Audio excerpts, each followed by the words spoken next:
So yeah, that's our journey. I do want to, you know what, actually, let's take a quick little, just again, we're trying to be as organized about all this as possible. I'm gonna log in to Diamond over here. Um, and this one. Let's go over there. And I do want to talk about like what our schedule looks like, how you guys are scheduled out from here. And that way, like if I'm mistaken, you guys can call me on it. And we can just get really clear with all this. So sort of looking at our academic calendar here. Actually, let's go. This one, course offering. Oh, we should put course offering. Course offering. There we go. Our term date, we want to start April 23rd.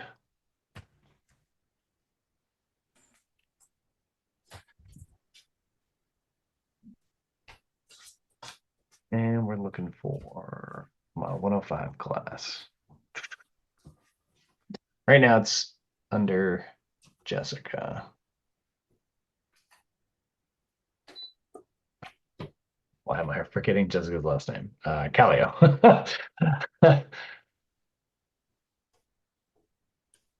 Huzzah. Um, okay, so there's our 105, right? So click that. And yeah, so this should be going as of right now. This class is scheduled today. That's 423 through 5/8. That's 1, 2, 3, 4, 5, 6, 7, 8, 9, 10, 11, 12 days. 12 days. Yep. Perfect. um, cool.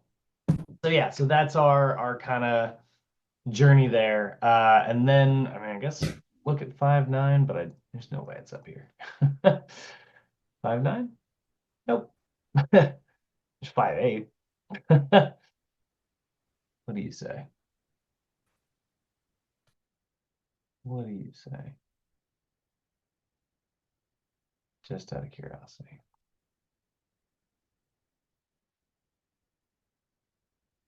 Huh. Well, that doesn't make sense. Okay. So, okay, that's good. So that means it syncs up. You guys have on your schedules what the rest of us have. So, all right. So we feel good about that. All right. Next thing, let's go over to NASM and pick up these little sheets. Um, ooh, that's not it. This one. Click the wrong thing. And scroll down and get our assessment sheets. Oh my gosh, that's still not it. This is a NASM thing. This is not Sochi, but they have moved all their stuff all the time. Where is it? Um, ugh.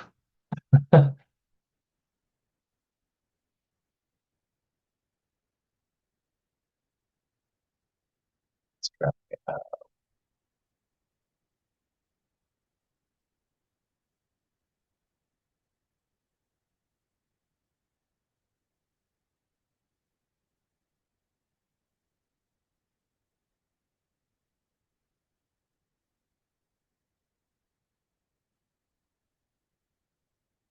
We are close. Oh, there was a link there the whole time. Okay, there we go. So we want our assessment forms here. See, even this is new. This is new since the last time we were here as a group. Now, I love that NASM is on it about updating their stuff, but man, do they do it fast and often. All right, so we want that one and the cardio one, and we got the posture one, right? We don't posture one, and body composition one, and we got that one, and we got that one. Cool. Okay, so here's our little here's all the forms we need. This is the packet that I'm going to print for you guys tomorrow. Put them in order, right? In general, we're going to always start with like the waivers and stuff. So there's a photo release form if you ever need it for your clients. You do always want to start with the Part Q. There's our health history handout. Then we'll probably get right into the body composition. And then I like to do posture first, cardio second. You can do cardio first, posture second. That's really a matter of preference or a matter of taste. I said I like to do posture first, cardio second. I guess it's not entirely true. Sometimes in gyms, it's a little more convenient to just pop right over and do the cardio assessment stuff. Um, so I don't really have a strong opinion on which of those is better, if I'm being honest. Um, you can really go in whatever order. There's an argument that if you do the cardio first, your client will be more warmed up, and it's arguably safer when you get to the lifting portion because you're doing posture stuff. But there's also an argument that by doing the cardio, it can kind of tire your client out, which then that goofs up their posture, so then it's not accurate. Um, I hear both arguments. I think they're both good. I don't know. I think it'll probably be honestly the correct answer will be whatever flows the best in your gym. But these are all of our forms. So let's download these. Uh, put this in a little, like in a little folder here. We'll say assessment forms. Clients. Too many S's, Brad. That's too many S's. There we go. And then this one is the Park U. And then we'll have the general medical questionnaire, lifestyle, health, history, and photo release form. These are all the fun. You guys had to sign one of those when you sign up for Sochi. Body composition, um, overhead, we'll say static and dynamic posture, and finally cardiovascular.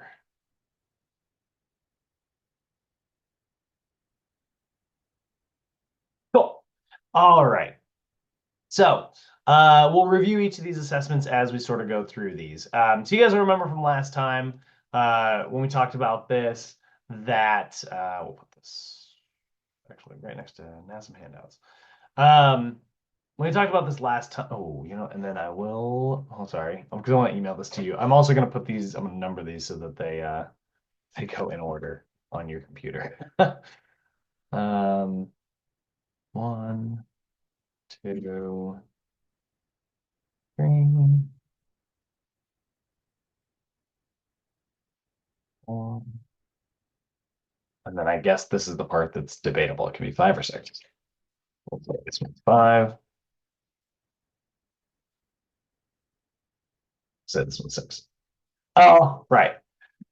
So we're gonna start with the Part Q, right? Part Q, first thing we need to do, you guys will remember when we talked about this, it is the series of questions that you want to ask your client in order to ensure that they are ready to engage in physical activity, right?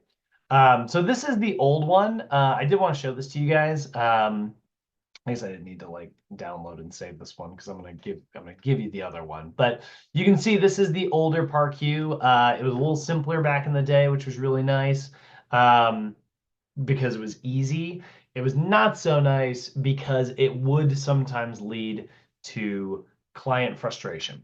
So let me break down what I mean by that. So the questions up here are the same. You can see first one is, has your doctor ever said that you have a heart condition, that you should only perform physical activity as recommended by a doctor? I do love in this version of the ParQ, that is first at the top. And in a lot of ways, it's the most important question. It's like if your doctor said like, hey, Frank, it is important to exercise, it is really important to get in shape. I don't want you exercising right now. Your heart's not ready for it. If your doctor said something like that, we need to know that. You know what I mean? Like, because you'll get clients that, their doctor will say something and then they'll sort of interpret it one way and do things kind of their own, kind of do things on their own. And they might not necessarily, they might not interpret what their doctor is saying accurately. um, I actually, it's interesting on this break that we were on just now. I'm just going to kind of fill you guys in on what's going on in my personal life a little bit. Um, and we don't have to talk about it a ton, but like during the break, it was lucky that we had a little bit of time off My mom got a really bad doctor's appointment. And so she found out she's got really low grade, like grade one, but breast cancer. So I was like, all right, I'm off work. And so I flew up to Oregon while you guys were here. Um, it is really, really, really low grade. It's super highly responsive to both progesterone and estrogen, which is really lucky for my mom.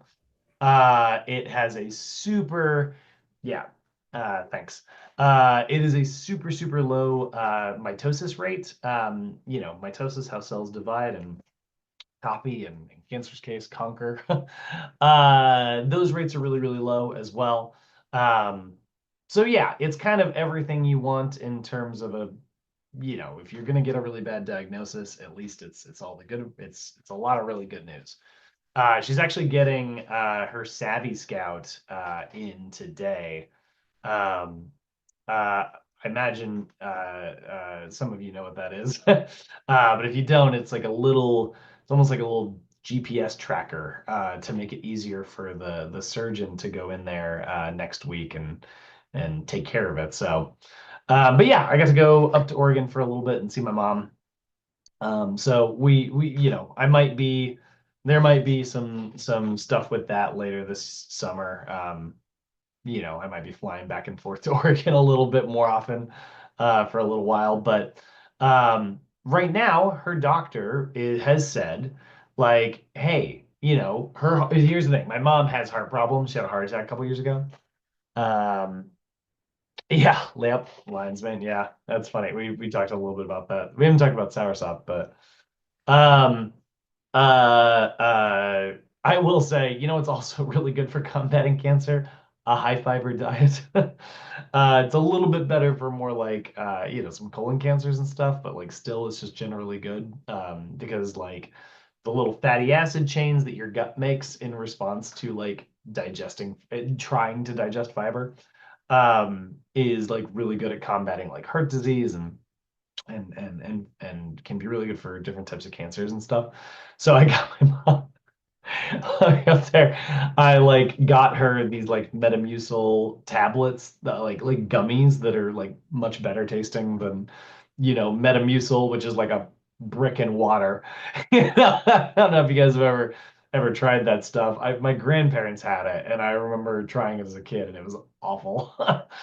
Um, but it did that, and then I made my mom like a bunch of like a multi-grain rice, like a wild rice, and then like a bunch of veggies, and then like I meal prepped for her for the week, and helped her make all these. Like I made her like a Thai yellow curry, and I made her because turmeric is an antioxidant, and anyway, I made her all these like different types of chicken and all these different types of like veggies and rices and potatoes and stuff with the skin on, just packed full of fiber. And then I was like, here, you gotta take these fiber tabs. And my mom was like, I appreciate all that you have done. This has been so amazing. These meals are ruining me. She was like, I have to be able to leave the house. And I was like, Mom, I promise all of this fiber will feel very normal in 1 week. But if anybody here has ever been on vacation and you've been away from like your normal healthy eating, and then you come back to eating like a high fiber diet again, it can cause some gastrointestinal distress. So I ruined her weekend going up there, but it will be worth it when her gut bacteria is back up and healthy again. Um, but that's been the big thing we've been laughing about a lot lately. So yeah, but yeah, anyway, talking about lion's mane and stuff. Yeah, we definitely are getting her on some really good stuff. But anyway, for her doctor has said that she does have a heart condition. That's the big thing we're kind of worried about right now. She's going to be under she's going to be under anesthetic, and her heart is not very strong. She had a heart attack a couple years ago, about 7 years ago. So we are worried a little bit about that. That's the biggest concern, because the doctors are assuring us like, hey man, like really good stats for all the other stuff, but we're really worried about like, on the operating table, anesthesia for the most part is pretty darn safe. But she's got a pretty bad cardiovascular system. It's just something she's been dealing with for a long time. It takes me, trying to get my mom, Danielle, I've got the exact opposite of of how you grew up. I'm constantly trying to get my parents to exercise. Wow. I was just having this conversation with a group of peers. Like, I have friends that are yoga teachers, so on and so forth. And we were just saying, could you imagine being your age now and never had experience with exercise prior? And now Yeah, you're just being introduced to it? Like, what does a mindset, how does that work? Like, right. Yeah, most of us have experienced exercise, right? right. But imagine a client coming to you at 50 years old, is like, I've never exercised before. Oh, it happens.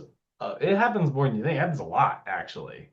Um, Really? it's interesting how often you'll get a client. I've had the weirdest. This is a little off topic, but the weirdest is when you'll get like women who are like mid pregnancy who have never exercised before, but like their doctor's like, hey, exercising during pregnancy is actually really, really, really good for you. Like it has incredible benefits for you and the baby and everything. Like it's great. Doesn't have to be backflips, like it's just do some exercise. So the weirdest one is where you'll get like I've had twice now like clients approach me and it's like they've never exercised before. I say approach the gym that I worked at, and then like, usually they don't want a male trainer, which makes perfect sense. But like I've been on staff where like women who are like mid-pregnancy never exercised before, and then like this is the time that they're like trying to get into it. Wow. Um, and I love it. I'm like, I actually think that's great. I'm like, cool, whatever it takes. It's really, there's a lot you can do. With someone like that, you're going to be pretty darn gentle. Um, but yeah, I've had a lot of clients like mid 50s. I had two clients who were mid 60s actually, who were both very physically fit. And they had exercise, but they had never like lifted weights in the gym before. And they joined the gym and started like training for the first time. They picked up dumbbells for the first time in their life. And they were both in really good shape. Like Vic, he was like a ex like Navy guy, so he was like in really good like swimming shape. Um, and then like his wife was like, she would do like turkey trots and 5Ks and stuff all the time. So they were both in really good shape, but they had never like attempted to, stand on one leg and do a bicep curl. But yeah, Danielle, that happens more than you think actually. It happens a lot. Um, But yeah, so has your doctor ever said that you have a heart? If they say that you should only perform physical activity by a doctor, instantly my mom would be like a yes on this Park U sheet. Like she would mark this one. Now there's other ones. Do you ever get pain in your chest when you perform physical activity? Actually, my mom would currently be a yes on that one as well. She pushes too hard, she'll get, a little bit of angina or chest pain. In the past month, if you had chest pain when you're not performing physical activity, my mom, luckily, unless she is pushing really hard, doesn't get that, so she'd be a no. Lose balance, dizziness, or consciousness, not anymore. When she was fully dealing with her heart stuff and not paying attention to her body. When she was first starting to have heart symptoms, that was a yes, but now is a no. Bone or joint problem that can be made worse by changing your physical activity. Now, here's a good one. My mom would probably say no to this. Um, she has, she had several broken vertebrae in her back when I was in high school. This is what led to my mom's heart problems, and why led to why she's very physically inactive. And this is something that kind of runs in my mom's side of the family. My uncles have it, my grandpa had it, but we all get like kind of calcium deposits on our spine for whatever reason.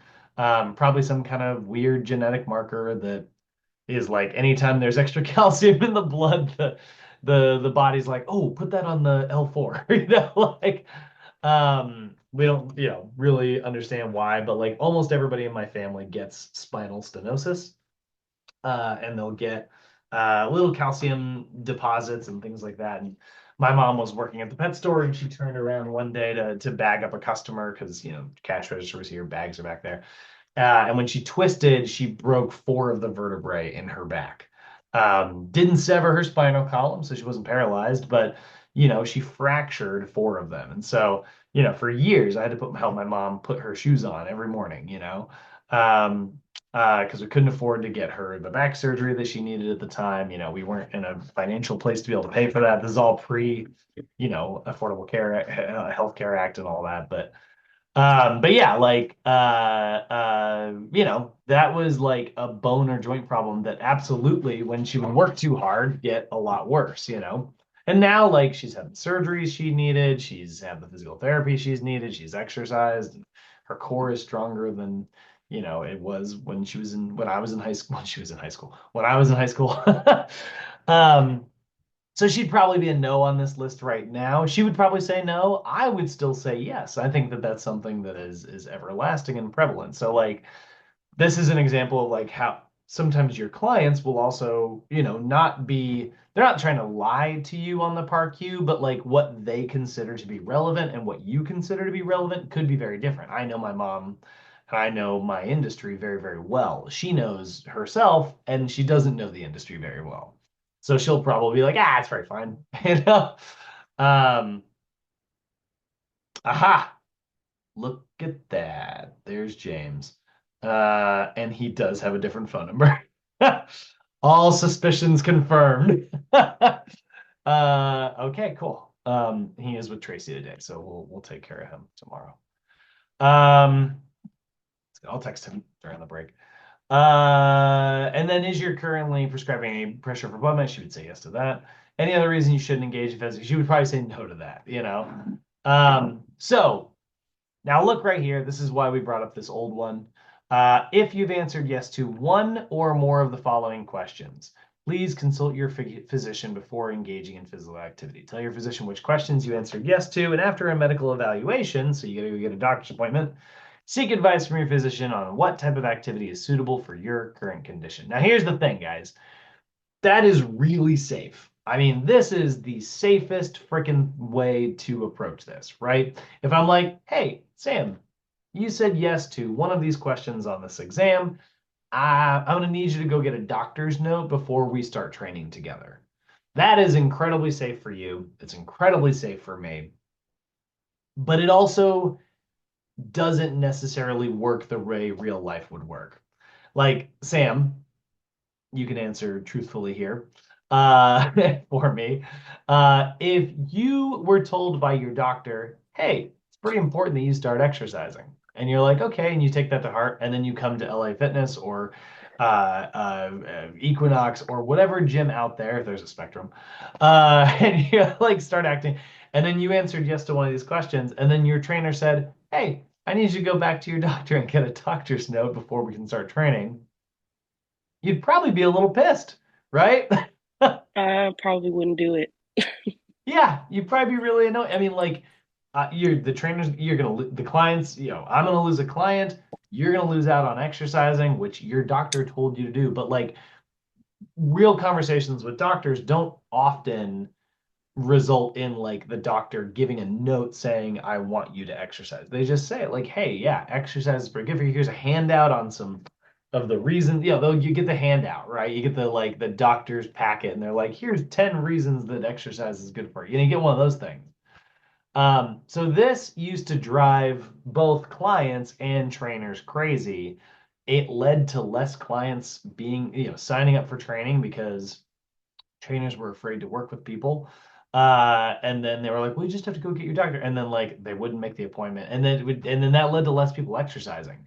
So it's good that it's incredibly cautious, but this is the original version of the Park Q, and it just isn't the one that we use anymore. Um, so the one that we do use was sort of redone in 2023, and you'll notice this is the one I should have saved. They redid some of the questions just a little bit. And we can close this because I don't need it now.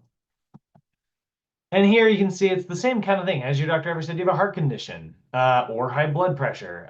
Do you have pain in your chest during physical activity? Same thing. Do you ever lose balance or dizziness or consciousness? That's a little bit different, you know. That's more the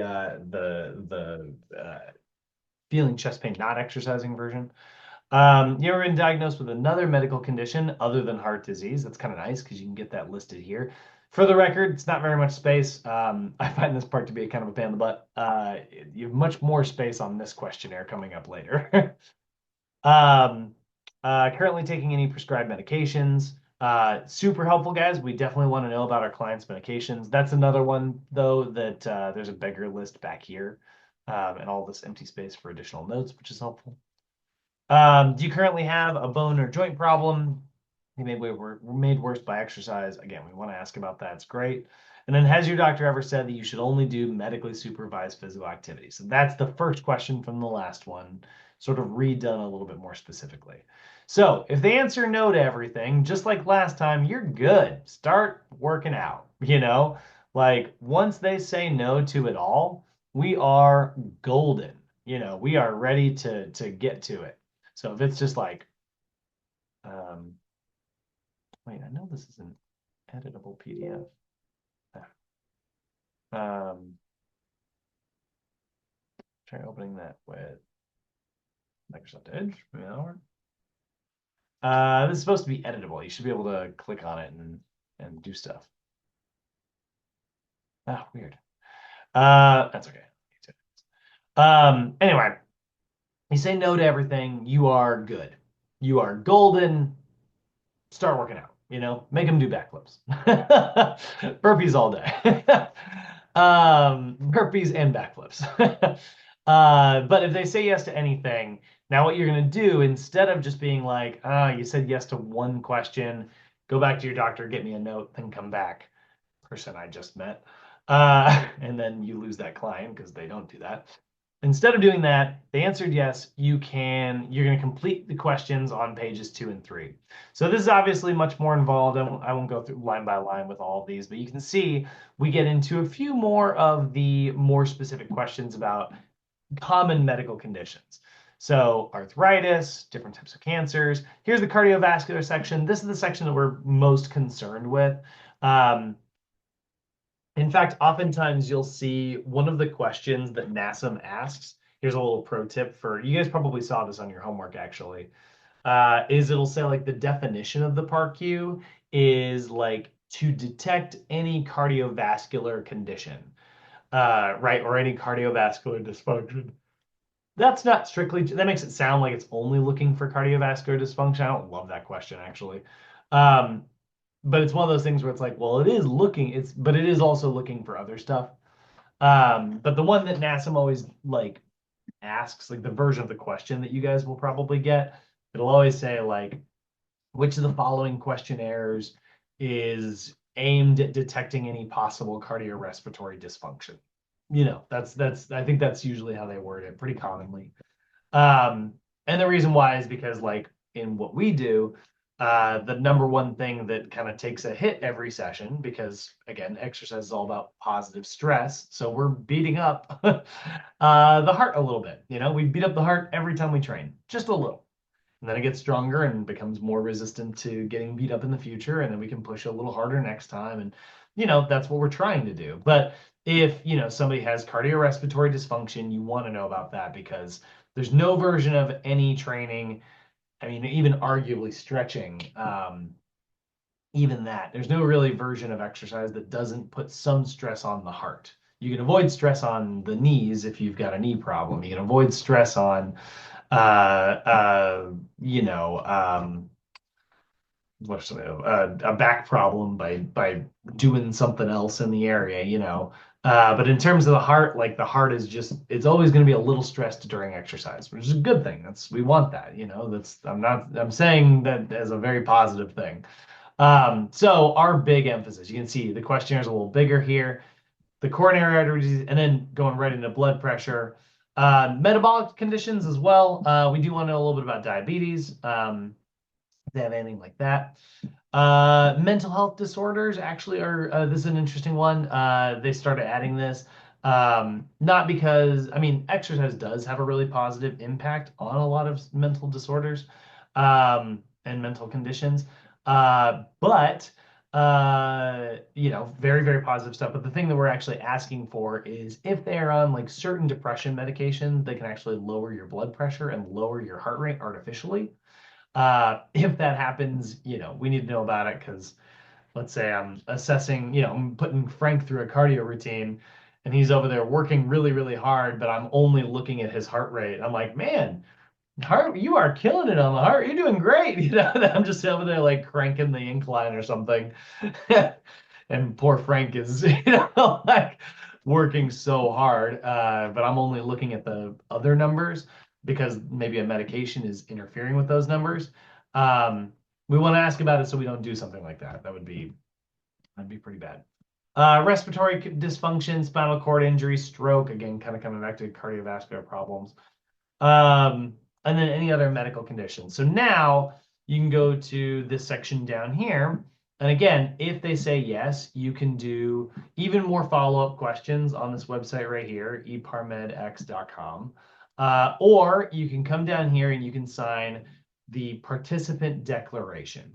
The participant declaration basically says, hey, I still want to engage in exercise today. I am of sound mind and body, and I am attesting that my doctor told me to come start working out. And so now it's like you don't have to go get the doctor's note. You don't have, I mean, you should still 100% encourage your clients to be meeting regularly with their general practitioner. That is a really good practice trainers.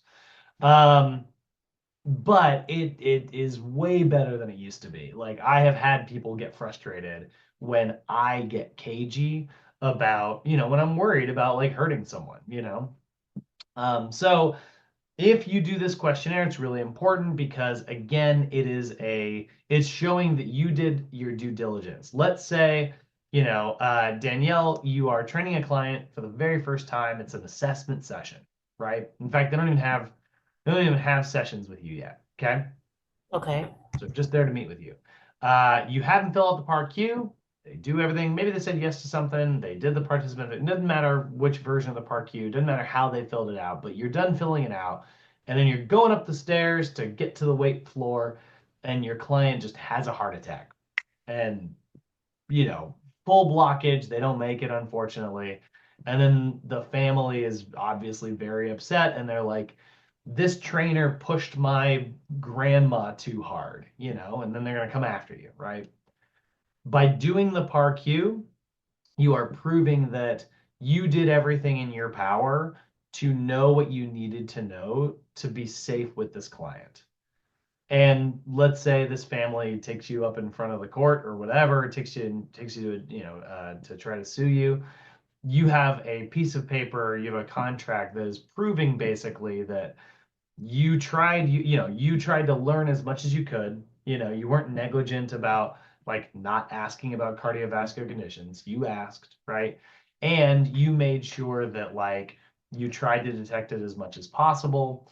And then also they did sign the waiver. The waiver is in there, which is helpful. But waivers by themselves, guys, don't rely on waivers by themselves. A good lawyer can shred a waiver in a matter of seconds, and they'll do it in really sneaky ways.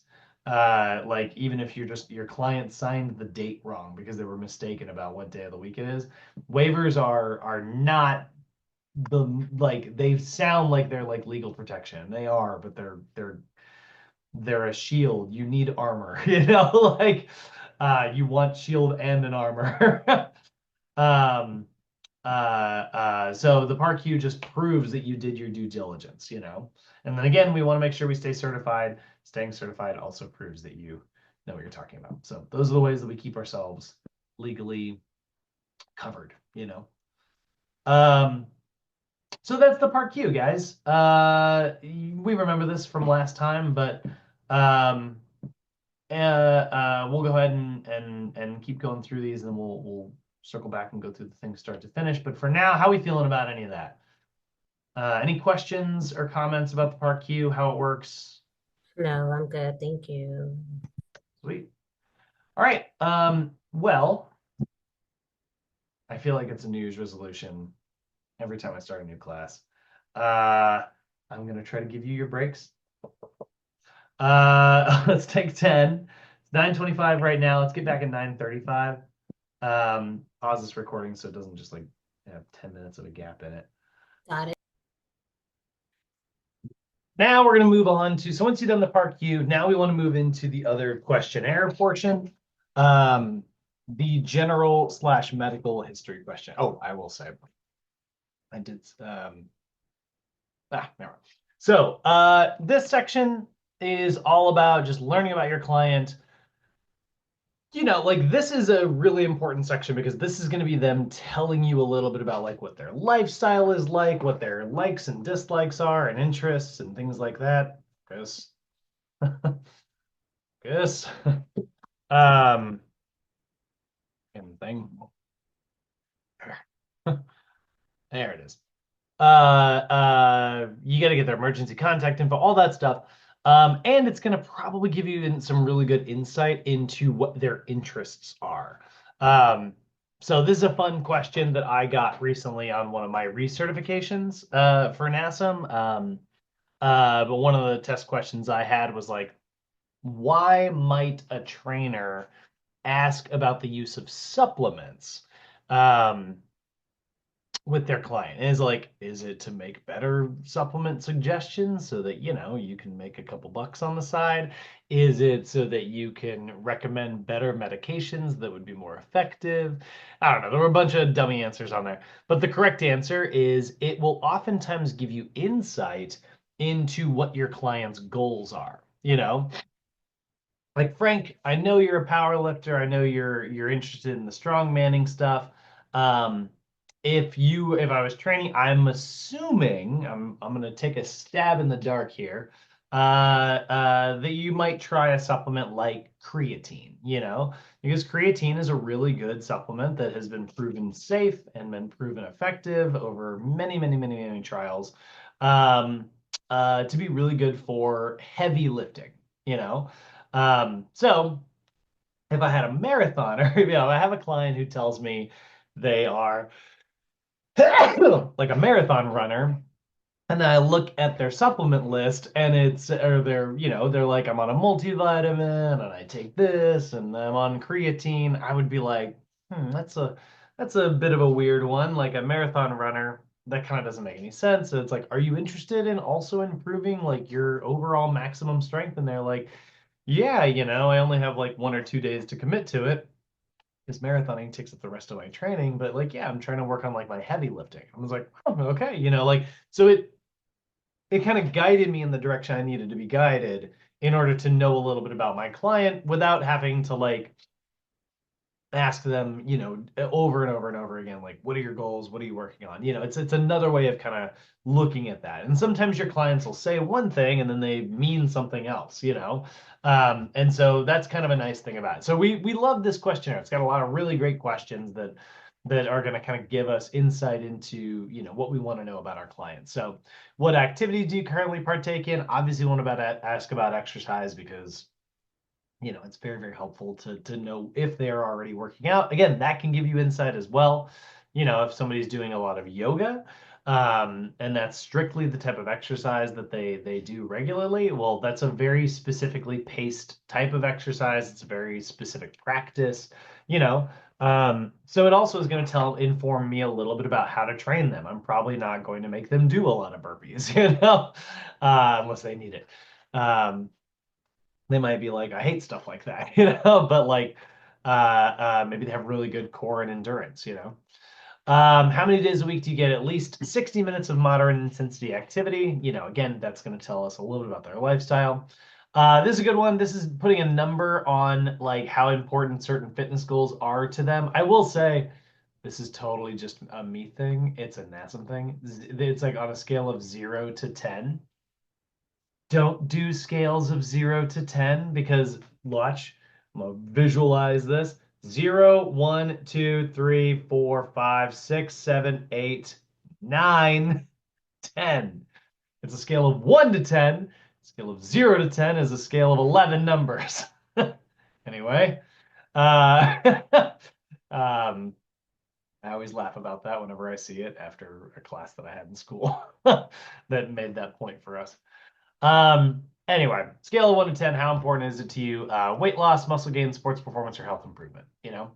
I will say it's really great to ask this, but again, people are oftentimes dishonest about, their answers to things like this. Not on purpose, by the way. I'm not saying people are lying on purpose, but a lot of times people will, they'll be like, oh, well, health improvement's a 10. And, they're talking to a trainer. They know that health improvement is obviously very important. But like at the end of the day, like, like I have a client who, he would probably say 10 in terms of health improvement. But we go over here and we look at like weight loss, muscle gain, and just like general aesthetics. Those things are ranked way higher for him. They're the things he actually cares about. When we are training and I'm like, hey, this would be really good for you. He's like, yeah, but it's hard. I don't have much time. Like those are the things that it's hardest to get him motivated to do. But I'm like, hey, this is really good for that six pack. He's much more motivated. Um, but it's nice to ask. It's very nice to ask. Get it on the papers, a little bit about your client. Um, Scale of 1 to 10, how do you consider your diet to be overall healthy? Um, they'll say one thing, oftentimes we'll find, and this is actually a really great question. If your client says they're like, oh, I'm a 10, I'm such a 10. I always make sure I get all the amount of protein I need, and it's like, even if I have to go to McDonald's, I'm like, what'd you say? So sometimes you'll get things. This is a really good question to ask because like if your client is contradicting that, um, it might show why there's some dysfunction. Let's say you've got a client who's like struggling with weight loss and they're like, I don't get it. I eat really healthy. Um, Actually, I'm going to throw my parents under the bus again here. This is a great example. My parents are totally an example of this. So I'm always trying to harp on and on and on about the My Plate. We will talk more about this when we get to nutrition, but My Plate, it is the new version of the food pyramid, if you will. And the idea is that, just try to make your plate look like this. Half your plate fruits and vegetables. Not every plate has to be like a quarter vegetables and a quarter fruit. It doesn't have to work like that.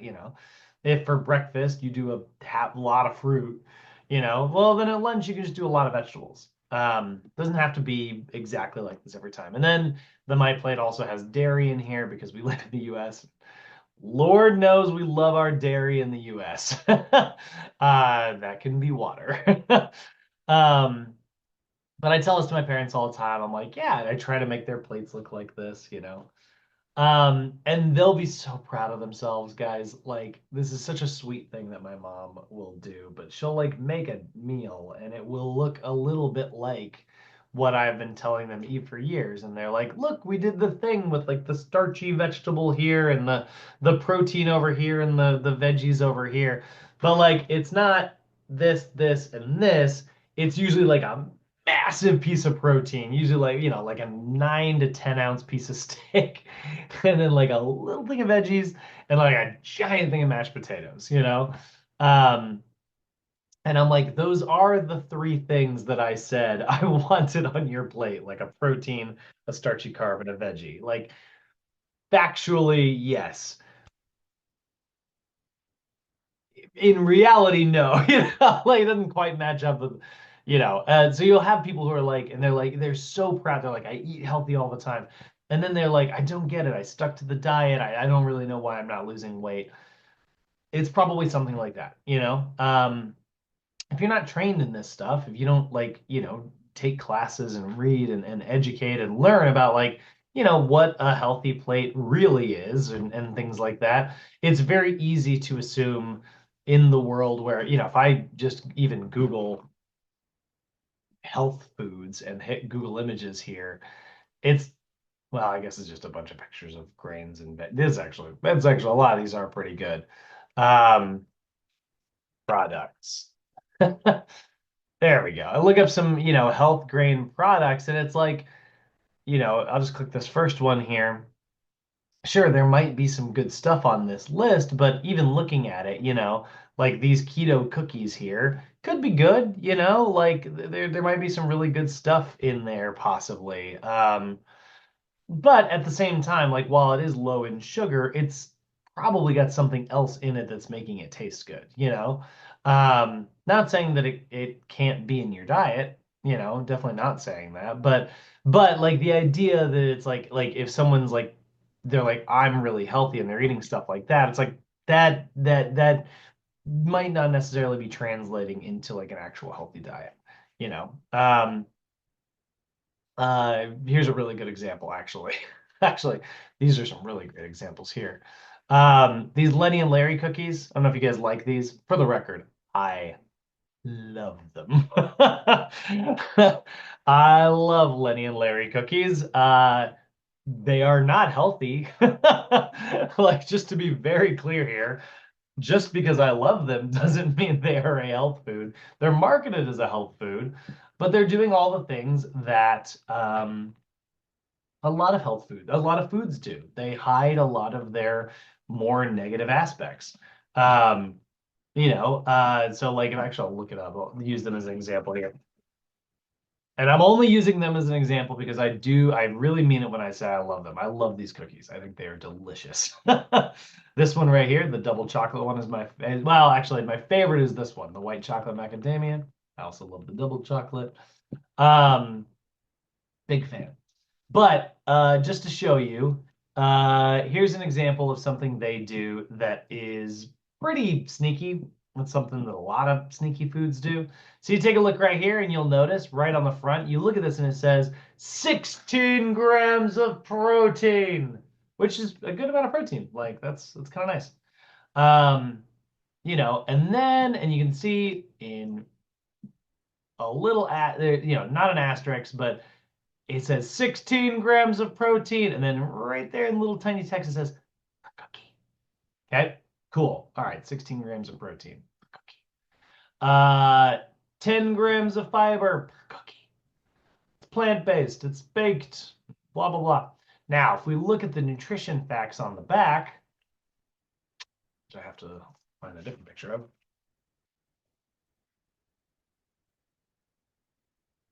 Take a look at the nutrition facts panel on the back. You will notice it is true. Oh, come on. Give me the freaking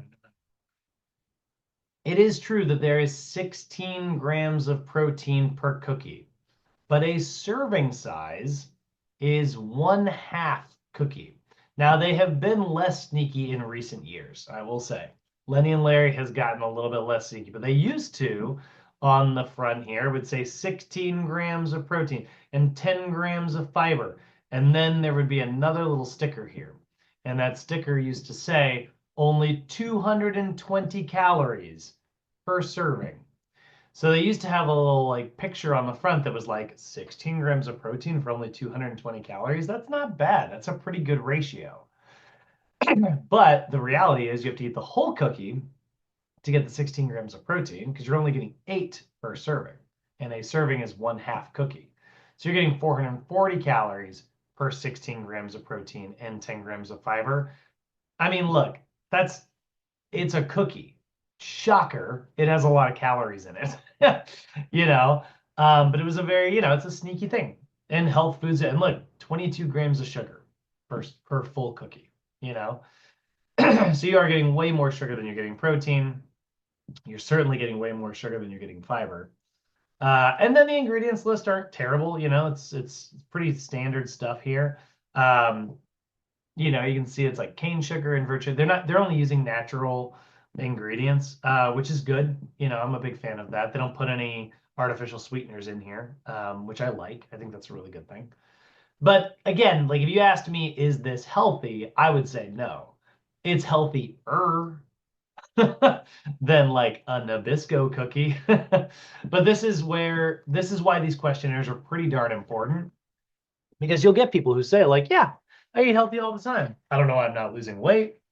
I don't know why I'm having trouble putting on muscle mass. I don't know why I'm having trouble with my heart. But yeah, I eat healthy. And it's like, okay, great. So it's a really great thing to pay attention to, guys, on your intake because now it's like, this means that my job is going to be much more focused on education than it is actually, making massive changes, they're clearly already motivated to eat healthy. If they think they're eating healthy, they're motivated to do so. They probably just didn't pick up on the things that are quite accurately healthy. So, we like that. Are you currently following any kind of diet for any reason? This is also a really great one because it can give you insight. If they're on like the carnivore diet, good Lord, they're probably more focused on muscle building, I would assume. Um, Although that's not a very good muscle building diet, actually. Like pure protein with no carbs, and carbs are a big part of helping you gain mass. But nobody thinks about that. If they're on like a keto diet, it's probably more focused on weight loss. If they're on a Mediterranean diet, it's probably they've probably talked to their doctor about their heart health in the past. So, good questions to ask. Salt intake, sugar intake, fat intake. We want to know, just try to get those low, medium, or high. Again, giving us insight into our clients' eating habits. This is a good one. How effectively are you able to control your temptations around junk food? It's pretty helpful to know. I get so many people who rank that high. Like, yeah, great. If I'm on the diet, I'm on the diet. I'm really good about not falling off the diet. And then again, we'll look at their diet later, and it's just like packed full of junk food. And it's like, oh, I see. When I say, do you control junk food, your temptation around junk, you mean like if you encounter junk food in the wild, you're not likely to just like grab it randomly, but you're still filling your house with junk food, Like that's a pretty common one that you'll run into, a common contradiction. Alcoholic drinks per week, really, really helpful. Any drinking is pretty detrimental. There really is no benefit to any version of alcoholic drinking, at least health-wise. Um, do you consume caffeinated beverages like coffee and tea? This is pretty helpful if someone's telling you that they're having 3, 4 cups of coffee a day. First off, again, that'll give you insight. Oh, I can't remember her name. Oh, I, that's not good. I mean, this was like 15 years ago, but still. Shoot. Sorry. Just like reprimanding myself. I had a client, this girl could not figure out why she wasn't losing weight. And I don't know why I was new. I was still a relatively young trainer. So I didn't have the like Sherlock Holmes skills that I have now. But like, I was asking her, how her like how's her diet going? She's like, I don't know why it's not working. And she was saying she was like she was having a couple coffees a day.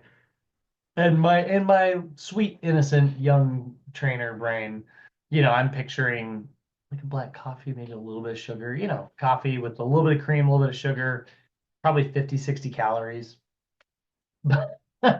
And like we trained for several weeks and she was having like full frappuccinos from Starbucks every day, which is a glorified milkshake. And literally, we cut those out, which was a rough week for her. She had like major caffeine withdrawals, but we like cut those out, and she dropped like 30 pounds in 6 months. It was a crazy amount of weight that she ended up losing once we got rid of those coffees. Like a really like arguably too fast. I was like, man, that made a massive difference. But she had hit like a major plateau, and I don't know what prompted us to finally come to the realization that that was what she was doing. She was having like 4 of those a day, like what's a venti Starbucks Frappuccino.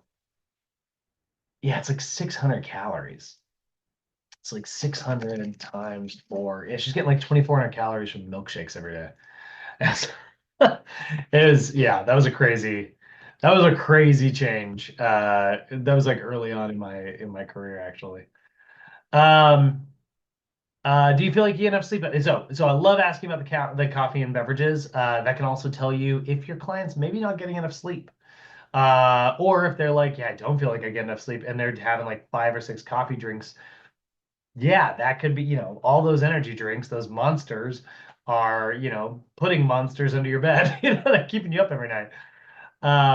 Your stress levels, this is huge. They started adding this when they redid the Part Q. NASM started asking more about stress, which is so good because every day we're learning it is a bigger and bigger deal.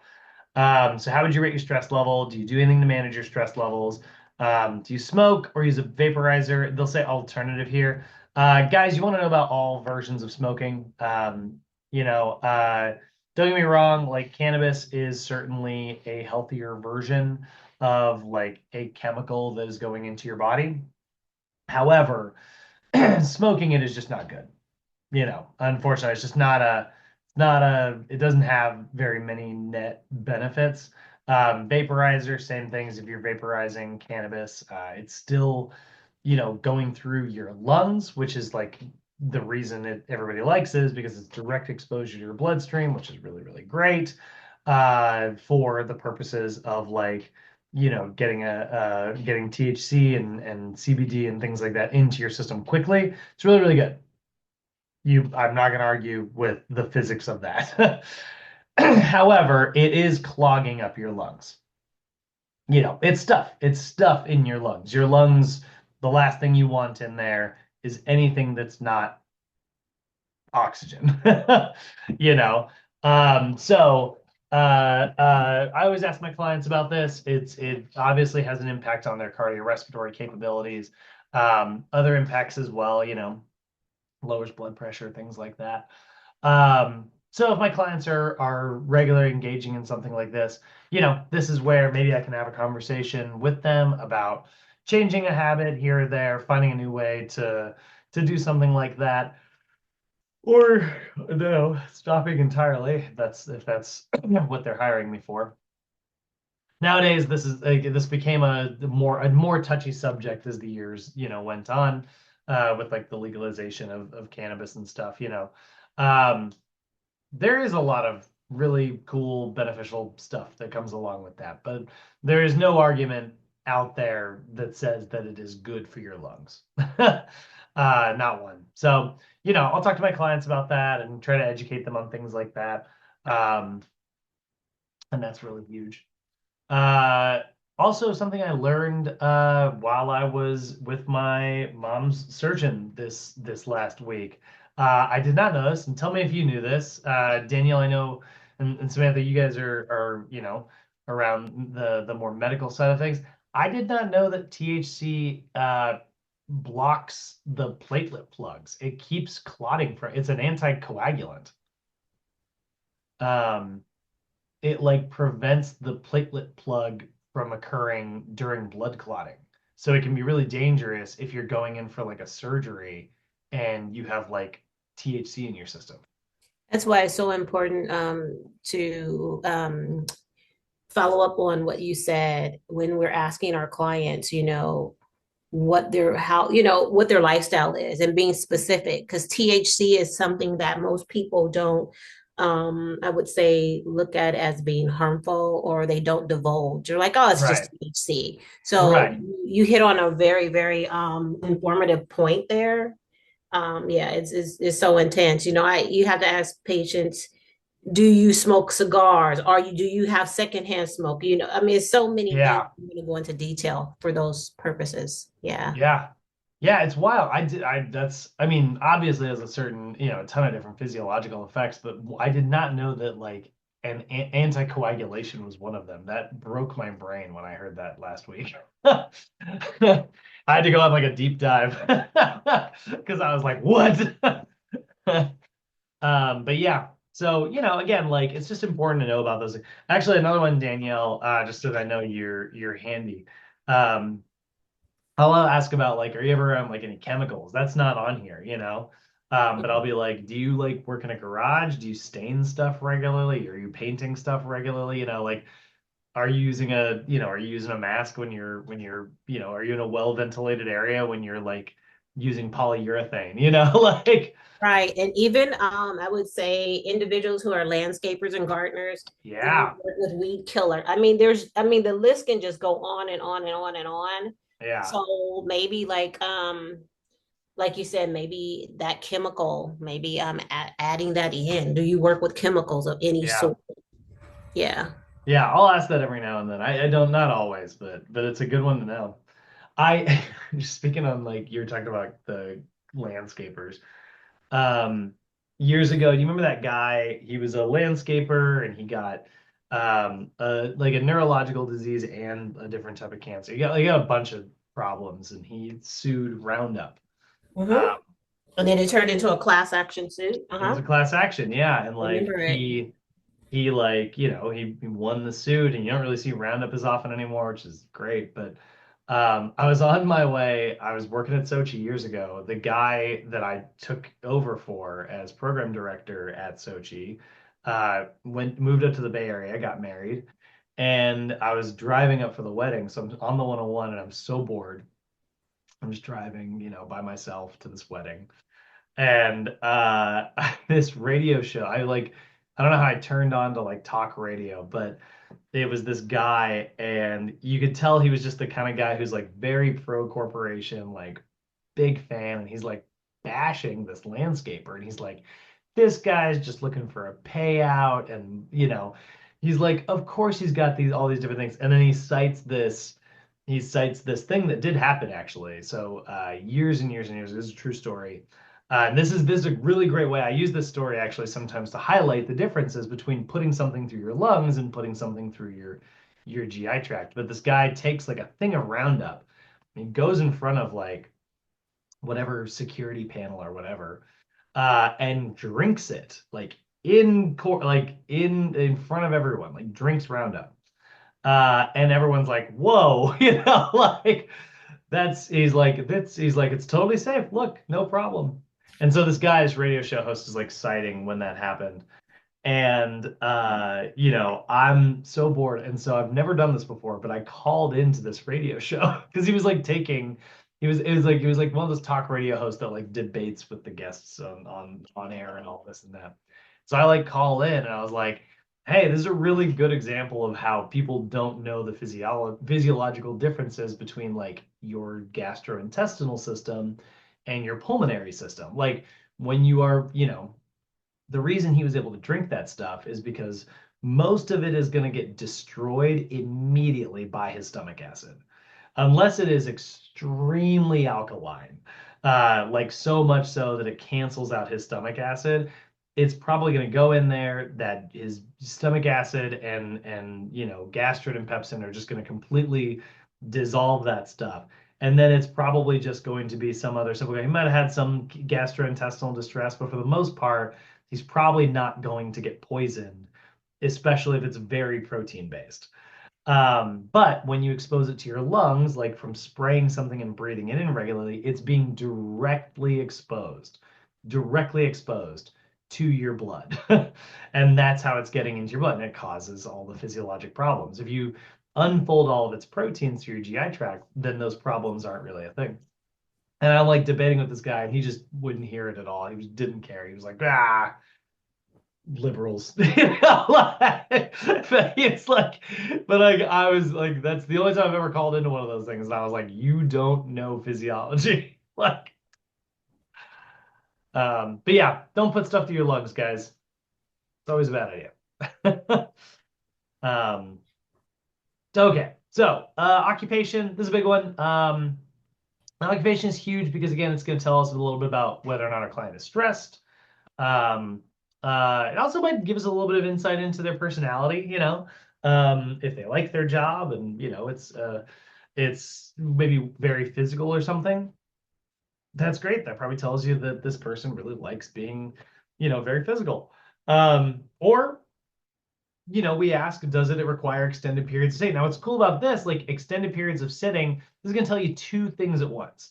It tells you that if they are sitting consistently, they probably have tight hip flexors, which means they probably have weak gluteal muscles, which can lead to back problems, core problems, hip problems, all kinds of stuff. Does your occupation require repetitive movements? We're gonna ask about those, and then we can ask them like what those repetitive movements are. Even somebody who's like very physically active, working in like let's say construction or something, where you're on your feet all day, you're moving a lot.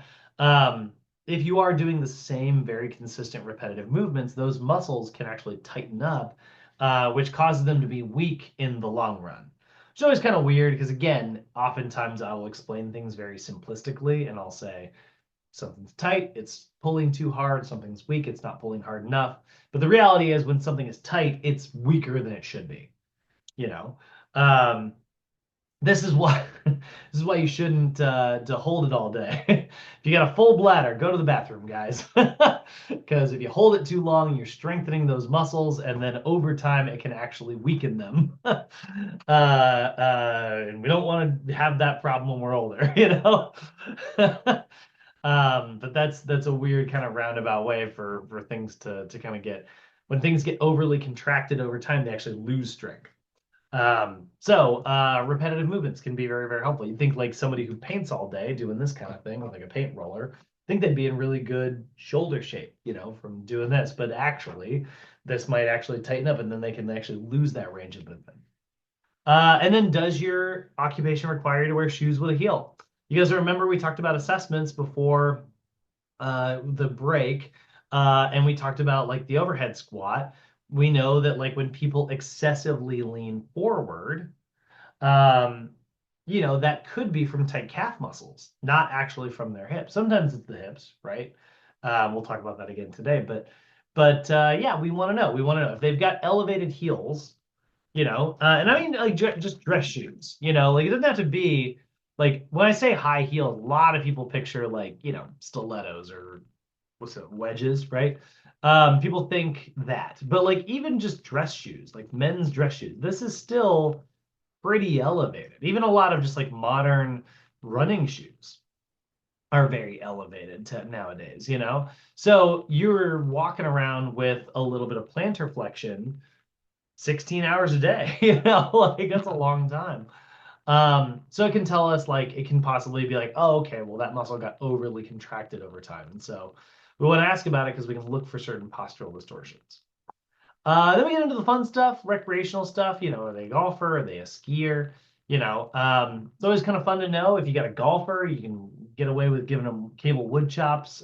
They love that exercise because it makes them feel like they're golfing and, working on that strength. But, so you can write exercises and routines into your programs that your clients are going to like.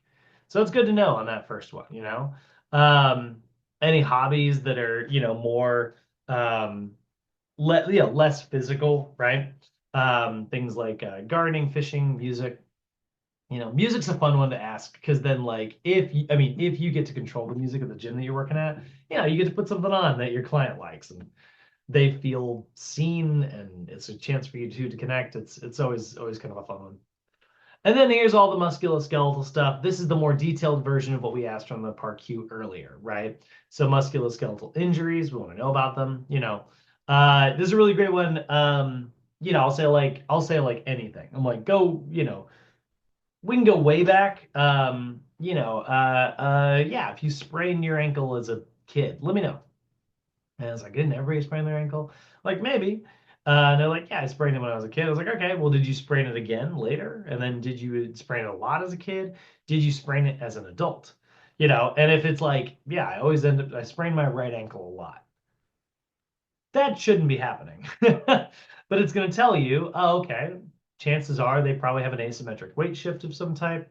Um, they might have like a, really bad proprioception on that right leg. So, any of those musculoskeletal injuries you want to get familiar with, that's going to inform us so that we can look for things later.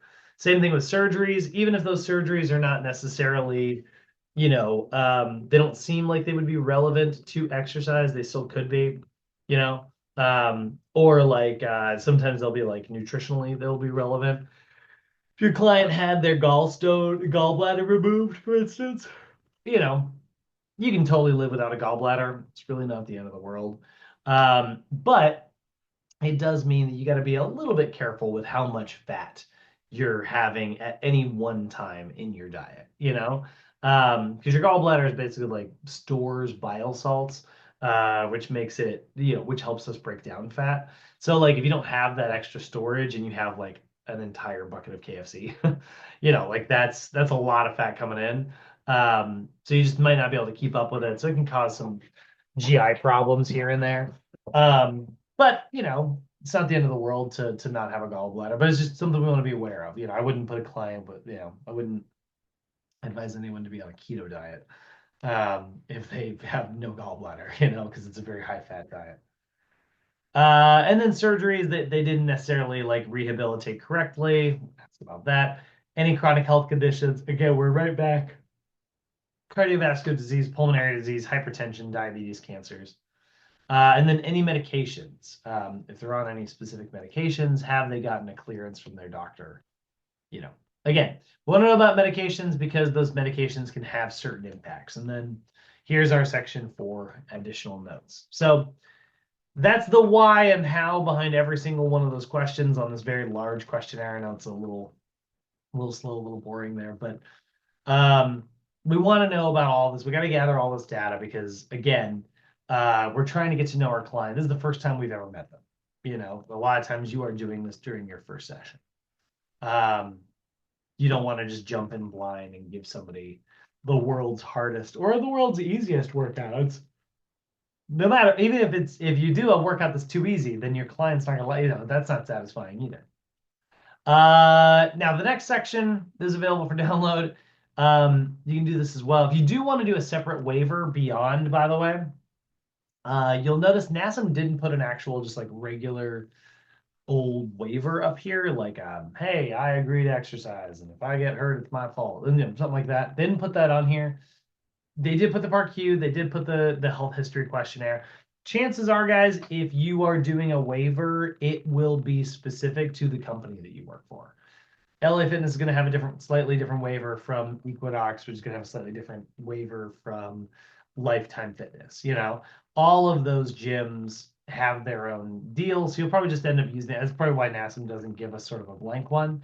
And then if you don't get a blank one, but you are working for yourself, you still want to have your clients fill out a waiver, but you will get that from your insurance company. I wonder if I can Google that actually. Next, insurance.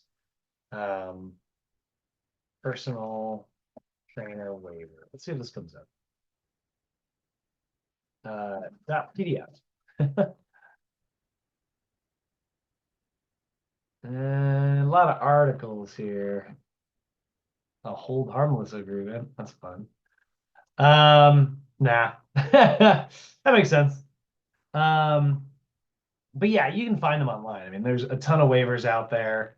They're just free available for download. I mean, honestly, you know what? I wouldn't be surprised. Sam, this is for you because I know you I know you've got a Canva account because we thought it was Canvas at one point. Let me see here. Waiver. Liability. Oh, I'm searching my own stuff. Okay, hold on. There we go.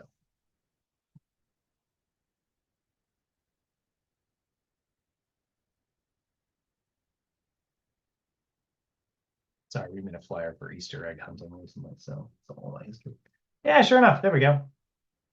That's hilarious. So there's even waivers just on Canva for free. So, um, you'll probably get one through your insurance. Whatever insurance you go with, they'll probably have you have that one. So you'll fill that out, and then I do recommend this. You guys sign one of these at Sochi actually, but it's like this is a photo release form. So you put your name on there, and it just basically says like, hey, if anybody takes any pictures, I'm allowed to use those for my own marketing purposes. We have you guys fill that out just because we're obviously on Zoom, like I record these things. I mean, none of you guys have your cameras on right now, but although if our accreditors ask, yes, you do. But yeah, like, you want to have that just so that you don't have somebody who gets a little weird about like if you're taking any photos.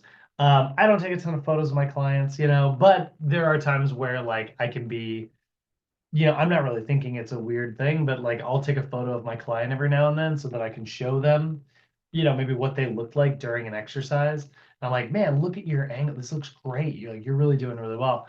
And then I don't remember to delete it. It lives on my phone afterwards. Um, if somebody really cared, because that is pretty careless. I'm a little careless with it. We got a ton of photos that I never delete that just live on my phone, because the hard drive is huge and I got the space. Um, so if I had a client who actually got, that could upset somebody someday. So do the waiver. It's free. It takes one more second to fill it out every time, and it's just, you know, again, you're just being cautious. The amount of effort that is going to take you with every client is so low that you lose nothing by just taking the time to do stuff like that. Okay, any questions? How we doing, guys? Hopefully I didn't put anybody to sleep with the health history handout stuff. Um, No, it makes sense. I mean, you brought up some valid points, especially about, what our clients possibly may be ingesting, what they may be exposed to, have a right. lot to do with their overall health, the performance, our workout routines, something for us to be conscious of. So that was good information. Cool. All right. Well, again, if you have any questions, guys, just chime in.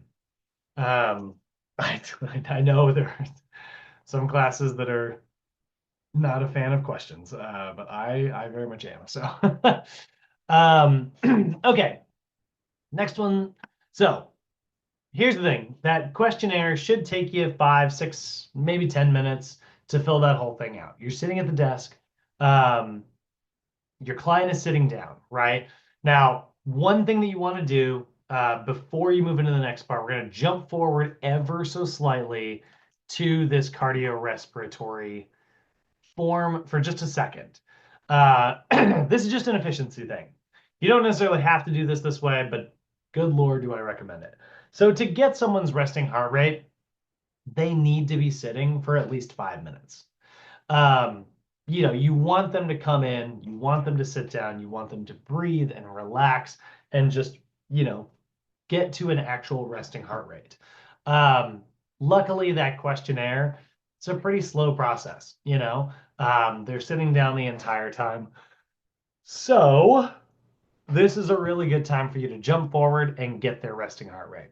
So in order to get someone's resting heart rate, NASM is going to recommend, let's kind of go into my slides here actually, and we go into our fitness assessment stuff.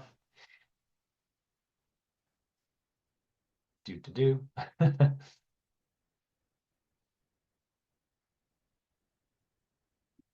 Um, so NASM is going to recommend that you do the radial pulse. Okay. Now, they're going to recommend that because the radial pulse, you're not at risk. If you're going for like a carotid artery pulse, when you're pressing on that, you could close off someone's windpipe, I suppose, if you're pressing really hard. But honestly, guys, the better argument here to use the radial, it's a little uncomfortable to go, Darth Vader someone's neck. Like, you just met this person. So if you are having trouble finding it, you can always go and use a carotid pulse. It's a little easier to feel. But that's one of the big reasons. One, we don't want to make anybody uncomfortable. And two, what NASA will also say is that you don't want to like cut off their windpipe at any given point. So when you're gathering a resting heart rate, you want to do this right out the gate, right after your questionnaire. Boy, sorry guys. So you do need to, resting heart rate is always in 60 seconds, no matter what. That's always a really important thing. So you can either do this for 15 seconds and multiply the number by 4. You can do 10 seconds multiplied by 6. You can do 6 seconds and add a 0. But whatever it is, it should be their 60-second pulse. Okay. So in this version, the example they're giving, they count the number of beats, and then they multiply that number by 6. Now, when you do this, it's in line with your thumb and index finger, just above the wrist. You want to use the left side. You can use the right side, by the way, but it's easier on the left side because it's closer to the heart.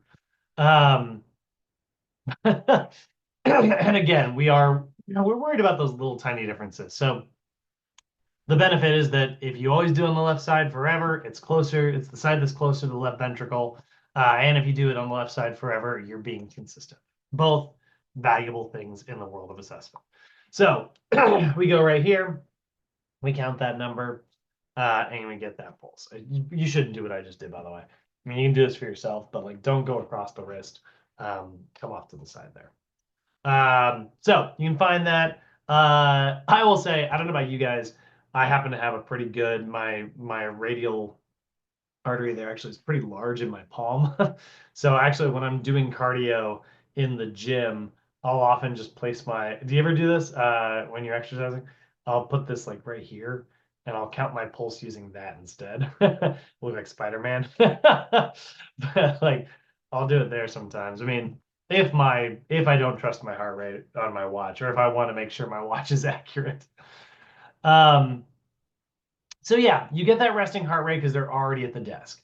We're not doing the cardio assessment next, but we gather this part of it. Jump forward just a little bit. Otherwise, you go through all the other stuff. Now you got to make them sit for 5 minutes. It's just going to burn 5 minutes of your session. We don't want to do that, you know? And we need this number because we're going to use it for some of our calculations later. So jump forward, get their resting heart rate. Now you can also do their heart rate max. Heart rate max, if you guys remember this formula, everyone should have this formula memorized by the time you graduate. It is always 220 minus their age. Okay, and that's their heart rate max. I don't know why I wrote that out instead of typing it, but there we go. It's always that formula. Always, always, always 220 minus their age. There's a few other formulas out there. You know, there's the regression formula, which is essentially the same thing. It's 208 minus 70% of their age. So that they do think that's a little more accurate in athletic populations. But for the most part, guys, just 220 minus their age is going to give you an estimate of their max heart rate. It doesn't mean that if your heart rate ever hits that number, your heart goes, you hit the maximum and then it explodes. That's not what it is. But it's just an estimation of like, how high their heart rate would go. And it's when they're working at their absolute 100% maximum. Now, if you need to get their blood pressure because they say they have high blood pressure, now is also the time you're going to want to do that. Most gyms are probably going to have electronic blood pressure cuffs that will do it automatically for you. Slap the cuff on, hit the start button, it'll do its thing. They're pretty good, they're not wildly inaccurate.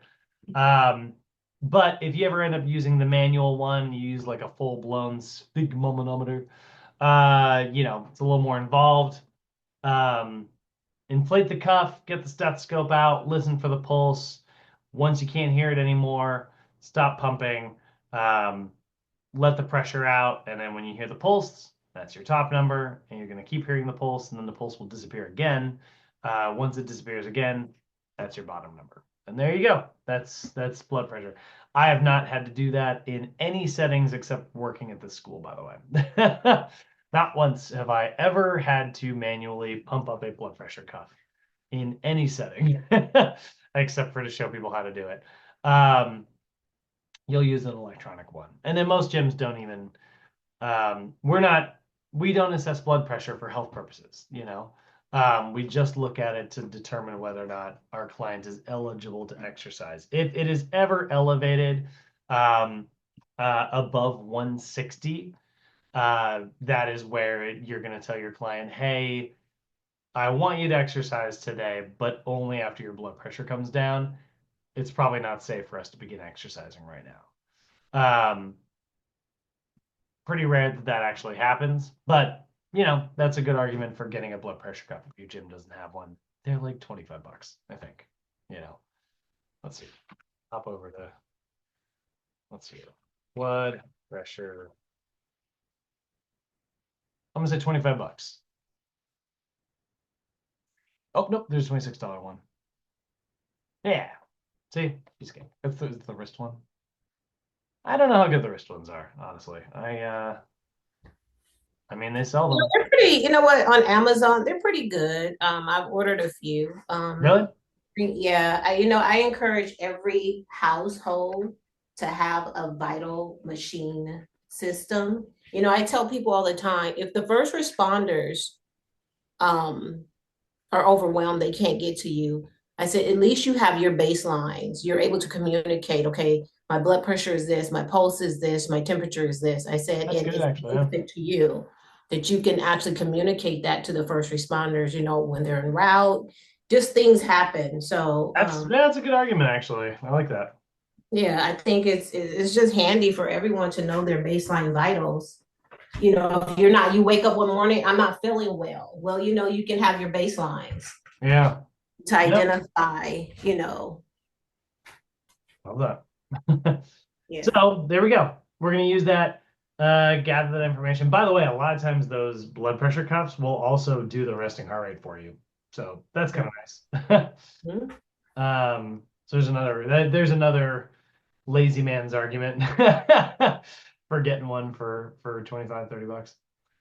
And now, Um, if you have an iPhone, you can pay like a monthly subscription, and your iPhone can read your vitals. is it good though? Is it accurate?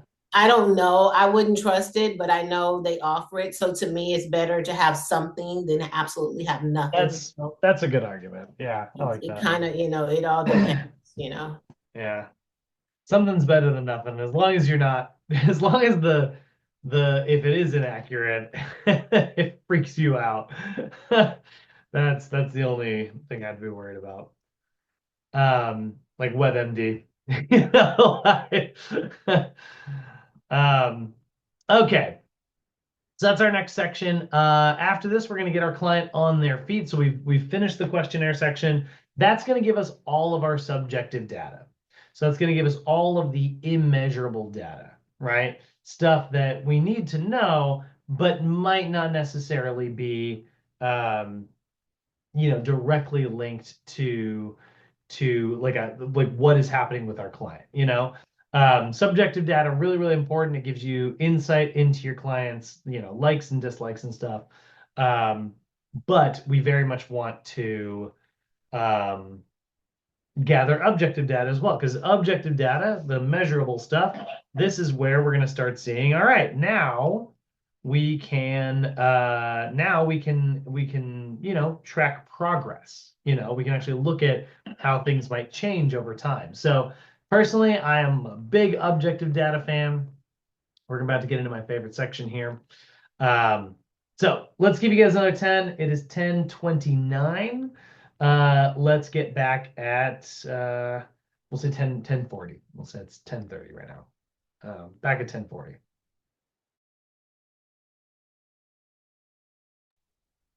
Mute myself and turn the audio off and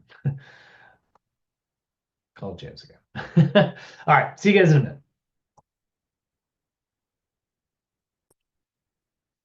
All right, let's go ahead and take a look at body composition. So this one's going to require some visual aid.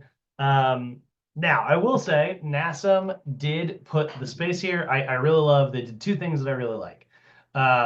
One, you've got two measurements for each site. That's really helpful. That's going to help with consistency. If you do that, you can either average them out if you feel like that's necessary, or you've just got two sets of data, and every time you measure your clients, you'll do two sets of data, and you can take a much more holistic approach to things. Personally, it's the version that I like a lot better. Now, I will say they have the neck, which when you're doing your measurements, you would do at the Adam's apple. Let me pull that up again, actually, just because it is easier to have the pictures of all of this. And oh, actually, that's right. That's my old slides. Pull up the old slides.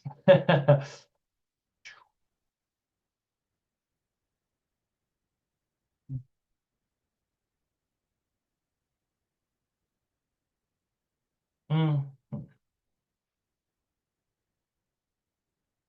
Oh, wait. That's cool enough. No, yeah. Okay.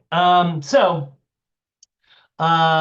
if you're doing your measurements now, I guess actually at the top, it does also have their height and their weight. So you can use those things to punch in their body mass index. Most scales nowadays will give you the BMI number for you, like when that happens. So when it comes to BMI, we got to break this down just so we have these, we remember how this works. So your body mass index, give it a definition here.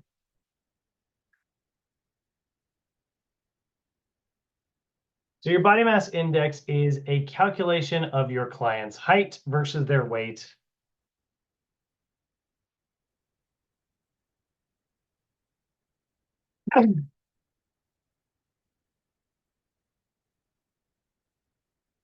In order to estimate body composition, right? So this is kind of nice.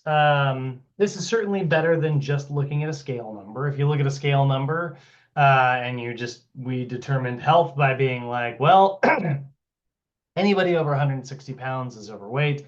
Anybody under 160 pounds is normal weight. If we did something like that, that would be extremely inaccurate because tall people would be screwed, you know? So that really doesn't make any sense. So instead, we have the body mass index, which takes someone's height into account when looking at their overall body composition to give you a number. So that formula is going to be your weight in kilograms divided by your height and that's going to be meters squared. So I do have to do some finagling here because I don't know how to make a tiny 2. So weight in kilograms divided by height in meters squared. That is our formula to equal BMI. Okay, or body mass index. So that's your formula. You guys do want to be able to recognize that formula. This is one of those things. It's a snowball of a question. Gosh.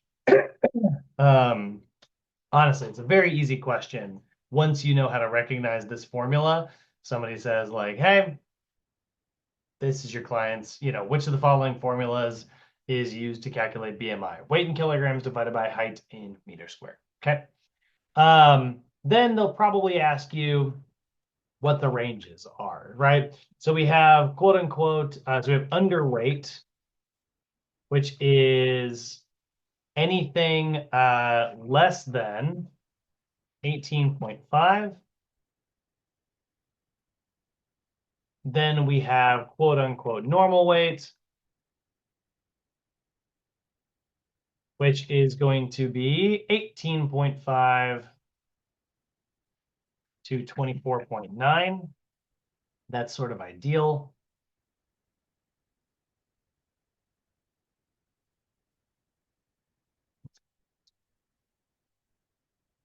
Just because it'll be a little easier for you guys to see. Then we have got overweight, which is, oh, you know what we'll do? Actually, let's do this. That'll make this a little better. There we go. Overweight, that's going to be 25 to 29.9.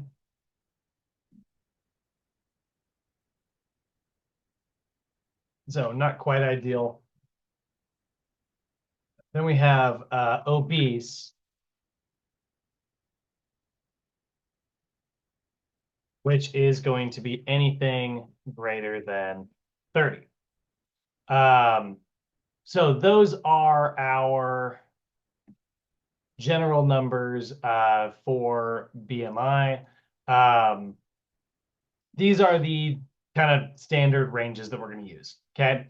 Now I will say this is still not exactly the greatest way to measure health.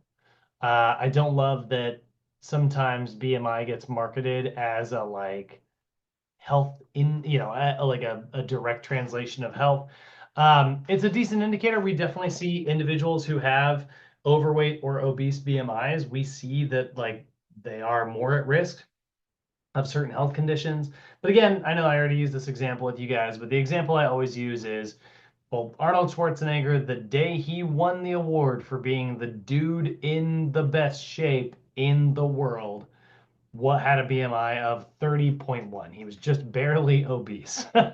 And he's a pretty tall dude, but muscle is very, very heavy. So I don't love it as an indicator. Now, again, if your client has elevated blood pressure and they have an elevated BMI, well, that is indicating that those two things could be related. If your client tells you they don't exercise regularly and they have a BMI, well, then that could indicate that your client is at increased risk of certain disease, you know? Um, so I like it as like an indicator of like increased risk. I don't love it as you are healthy. If you, yeah, I've known plenty of people who are normal weight who are incredibly unhealthy. And I've known people who are overweight or obese even that are in great shape, you know? So I don't love it as an indicator of health. But regardless, you guys need to be familiar with these numbers. The ones, here's what I'll tell you. Here's how I tell people to track this and remember this. Just remember this range here and then memorize all your other big numbers. So 25, right? So we know there's a gap, you know, or we know that like, sorry, 29.9, we know there's a gap from 24 to it, so that would be overweight. Anything greater than 30 is obese. Anything below that range. So, you know, rather than trying to memorize the whole ranges and everything, it's like we know 18.5 is underweight. We know 24.9 is still normal. So that gives you your range. So if it's below that, that's not good. And if it's above 25, we know that that is overweight. And if it's above 30, we know that that's obese. And there is like obesity class 2 and 3 and things like that. You'll see like 35 and 40. But those numbers don't come up very, and then NASM's not going to ask you about those numbers. So there we go. This is the formula. Please, please, please get that in your brains and memorized just because, well, you need it for passing it. I will say you're never going to do that math. Like every scale will do it for you. You don't need to know the formula in real life, but it's a very testable question. So you should know it so you pass your test. Yeah. All right. Next we got to look at, so you're gonna throw that down, height, weight, put their BMI down there. Is the circumference measurements. When you're doing these, there's a couple different sites. Like I said, you can do the Adam's apple. Now, I harped on and on about this last time we were together, talking about how it's a good idea to get a Gulick tape measure. Just because these are a little bit more accurate, you will always be pulling the same level of hard. Like you'll be pulling for the same pressure if you use something like this. And that's the value here. That's why these are so good. Actually, there's one that's been pulled out, which is kind of nice. So here's the old one that I used to use. We can see there's two little red balls here. So you line that up with this sleeve. So where you can only see one of them and then the other one is hidden and it's like this little space between them. You line that up with this sleeve right here and the spring. And that way, like every time you measure your client, you're pulling the same amount of tension. You don't want to like take your client's measurements and then like pull super hard the first time you train them and like cinch like crazy and then tell your client that they've got this like really low chest measurement. And then the next time you train them, you have like you're all loosey goosey, and it's like, oh no, you gained 6 inches, and they're like, I gained 6 inches of back fat in 4 weeks. You know, like that's not gonna make them feel good. So we want to make sure we're being consistent. You know, there's other versions out there as well that aren't terrible. And honestly, if your clients are taking this with a grain of salt, you know, it's you're going to be fine, you know. But if you can be consistent, you know. But if we go body composition, um, tape, you know, the ones that you want, you know, I don't hate these. We used to put these in Sochi bags for a while. This one specifically, it's not bad either. This one's got like a little retractable button. So basically you, see if I can see a picture of them using it. So yeah, see the way it works is you put the tape measure like you put the little like stick in the little hole, and then you hit this little retractable button. So when you do that, ideally by pressing that button, it retracts it and it retracts it for the same amount every time. It's not bad, but it is prone to human error. So anyway, just try to take as much human error out of it as possible. But what you're gonna do is you can do the neck right at the Adam's apple. Um, you are going to do the chest. Now, there's two ways to do the chest. One is right at the nipple line. So that is actually pretty much what I do every time with all my clients. Or you just do the first apparent flattening of the chest. If you have a pretty chesty client, you'll do the first apparent flattening there. One thing to be aware of that's really important, guys, tell your clients to wear the same clothing every time they do circumference measurements. So if you are going to do this regularly, and again, I don't do this very often with my clients, like my clients don't really ask for circumference measurements that often. But if you do it with your clients like regularly, you'll just want to make sure that you are being consistent, and clothing can really mess that consistency up, especially like sports bras. Sports bras can really fluctuate between like, different brands and models and stuff. So just try to make sure your client's wearing the same clothing every time. But again, you're going to measure that girth, record that number down. Then you're going to go down to the waist. Now, the waist is the narrowest part of the waist as viewed from the front.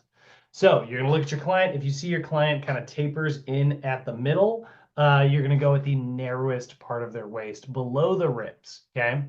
Now, if they're pretty tube shaped and it's all just kind of one consistent thing, then you're just going to go right on the belly button. And that way you have a landmark to recreate every single time. Now, I will say this personally, with all my clients, I just do belly button. And that's just because my clients are typically just wanting to see how their measurements change over time. If that's the only reason you're doing measurements, just be consistent every time. But the reason we do the narrowest part of the waist is because afterwards we are going to do the widest part of the hips. When you do the widest part of the hips, now you've got a comparison of a waist and a hip ratio. And so if we go back here, you'll notice there is the waist to hip ratio right over here. So this is important because one thing that we also see is that when someone's waist to hip ratio is out of whack, meaning that like their waist is much, much, much larger than their hips, that is also another indicator of cardiovascular risk. So you can kind of see here that like there is a greater amount of abdominal fat in one client and a greater amount of hip fat in another client. So these are two different clients. This is what we call more of an android shape. This is more what we call like a gynoid shape. Or apple or pear shaped, right? This is a little hard to understand. We don't fully understand this, but we do know there is a greater risk of abdominal fat. Apple-shaped individuals, whether that is just determined by their genetics or not, unfortunately are at a slightly greater risk of certain types of cardiovascular disease and stroke and things like that. So we pay attention to that waist to hip ratio because it can tell us whether or not our client is at risk of cardiovascular disease. So when we're getting waist to hip ratio,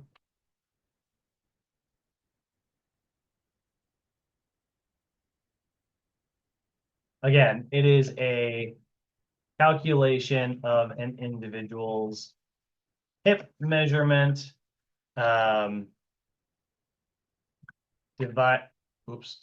waist measurement divided by their hip measurement in order to determine where body fat is commonly stored on this particular. Actually, I'll just leave it at that, where that body fat is stored. Right. So that's our definition there. Okay. So ideally, this is different for men and women. What we're looking for is for men, we want our abdominal fat to be a ratio of 0.95 or lower. That's for men.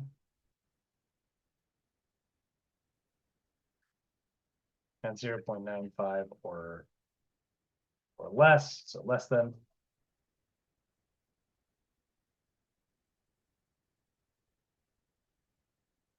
I got my arrow backwards. So less than 0.95. And then for women, we want that to be less than 0.8.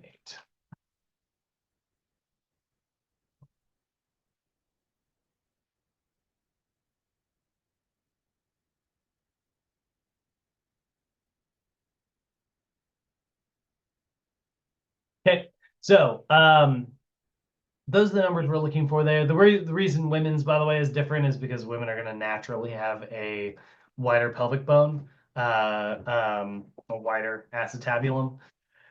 So we have to account for that in the kind of general statistics. So again, this is one of those things where like if this is true, if my client falls outside normal ranges, it's not the end of the world, you know?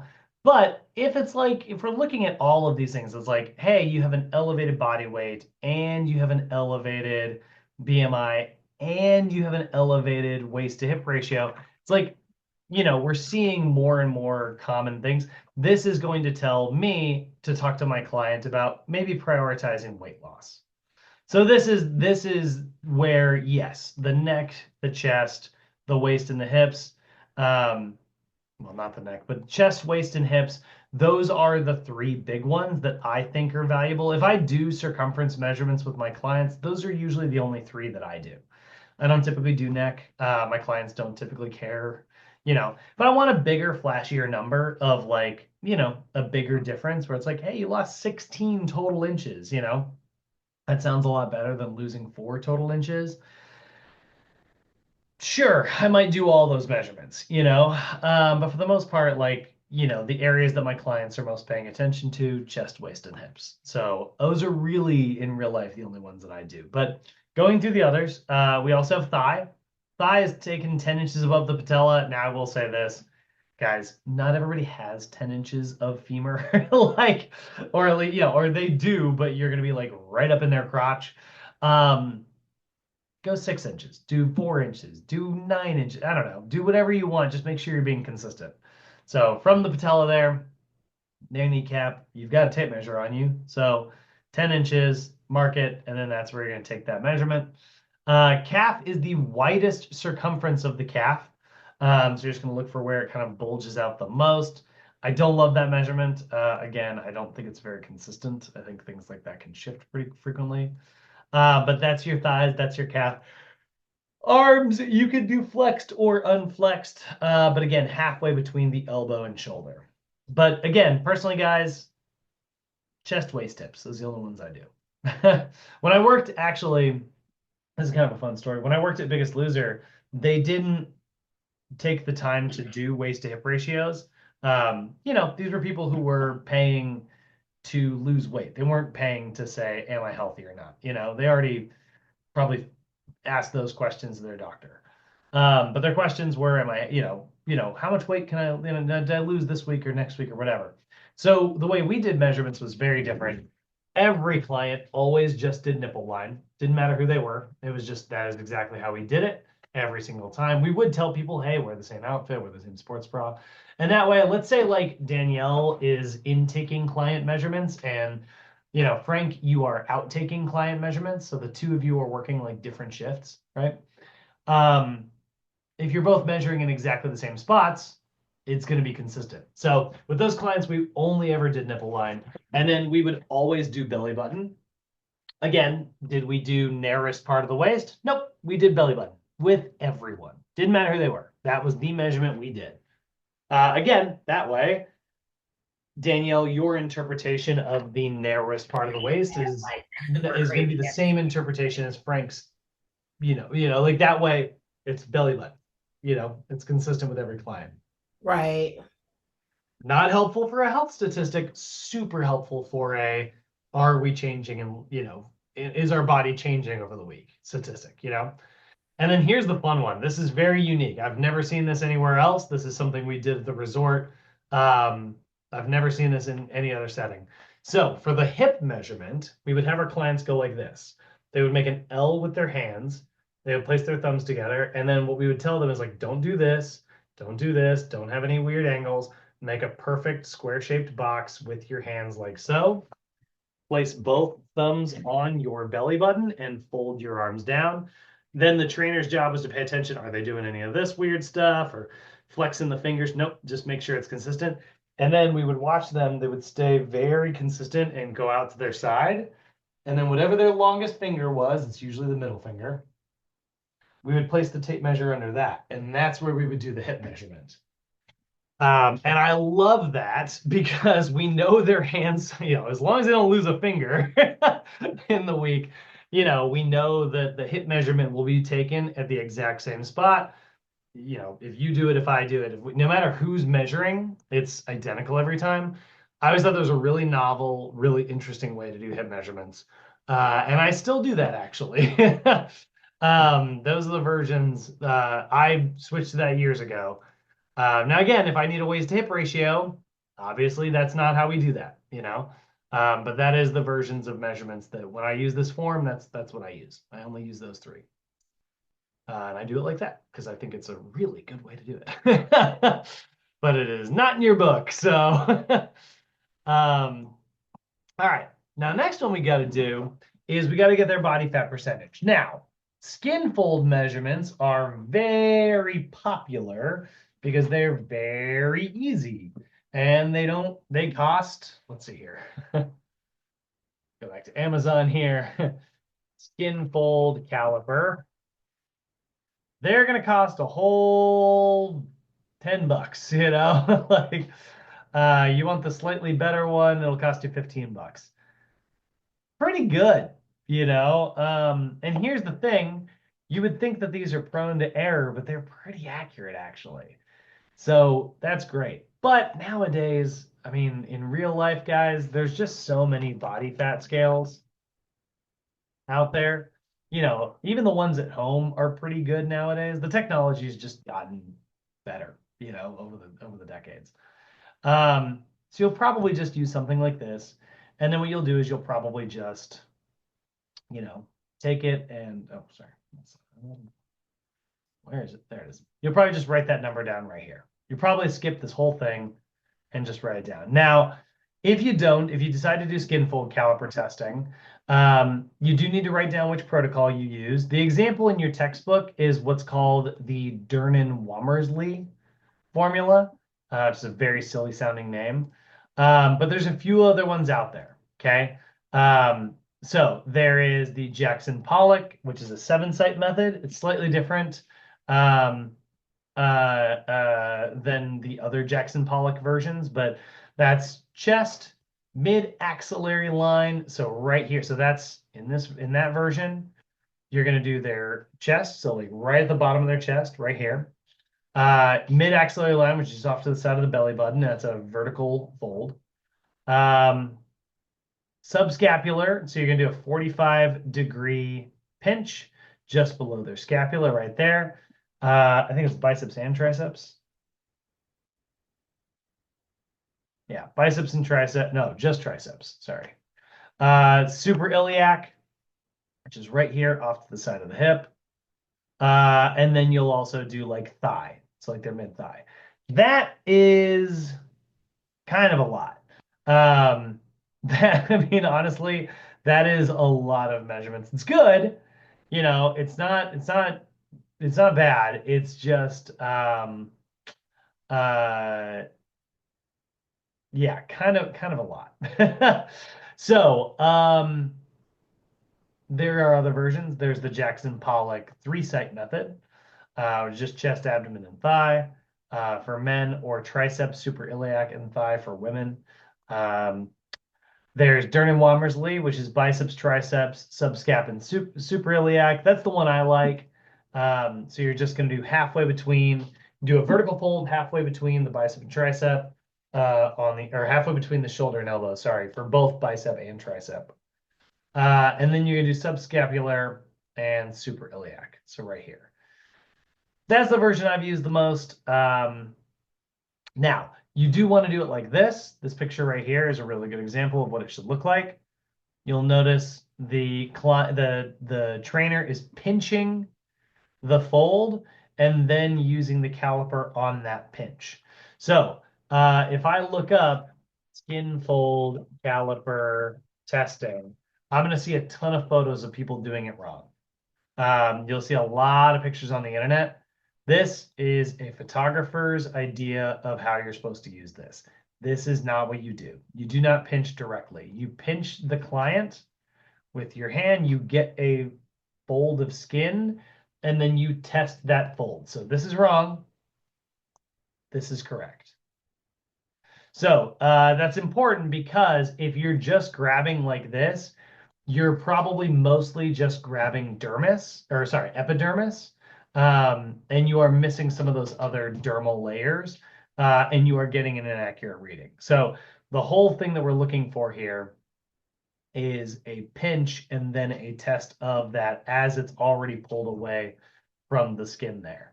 And again, it seems like this would be really prone to error, but I have seen it be accurate time and time again. It blows me away that this actually works. It is very, very, very surprising to me. Even now, even though I've seen this work for years now, I still think that there's just too much room for human error. And yet it is consistently pretty darn close, you know? So if you do want to do this, it's great. It's a little invasive. A lot of clients don't really like it. And it's just so much faster and easier to do the scales. Now, I will say the scales. Oh, also one more thing I almost forgot to mention. Always on the right side of the body. Always, always, always on your client's right side. I don't know, just again, for consistency purposes. That's how that was calibrated. So again, that's our how to do the skin fold stuff. So again, bicep, tricep, subscapular, 45-degree angle there, super iliac, 45-degree angle there. That's for the Dernan formula. That's the one that I've used the most over the years. So you total up all the numbers, total number of millimeters of the folds. Look at your client's age, go onto the chart, and it will tell you their body fat percentage. And you can track that change over time.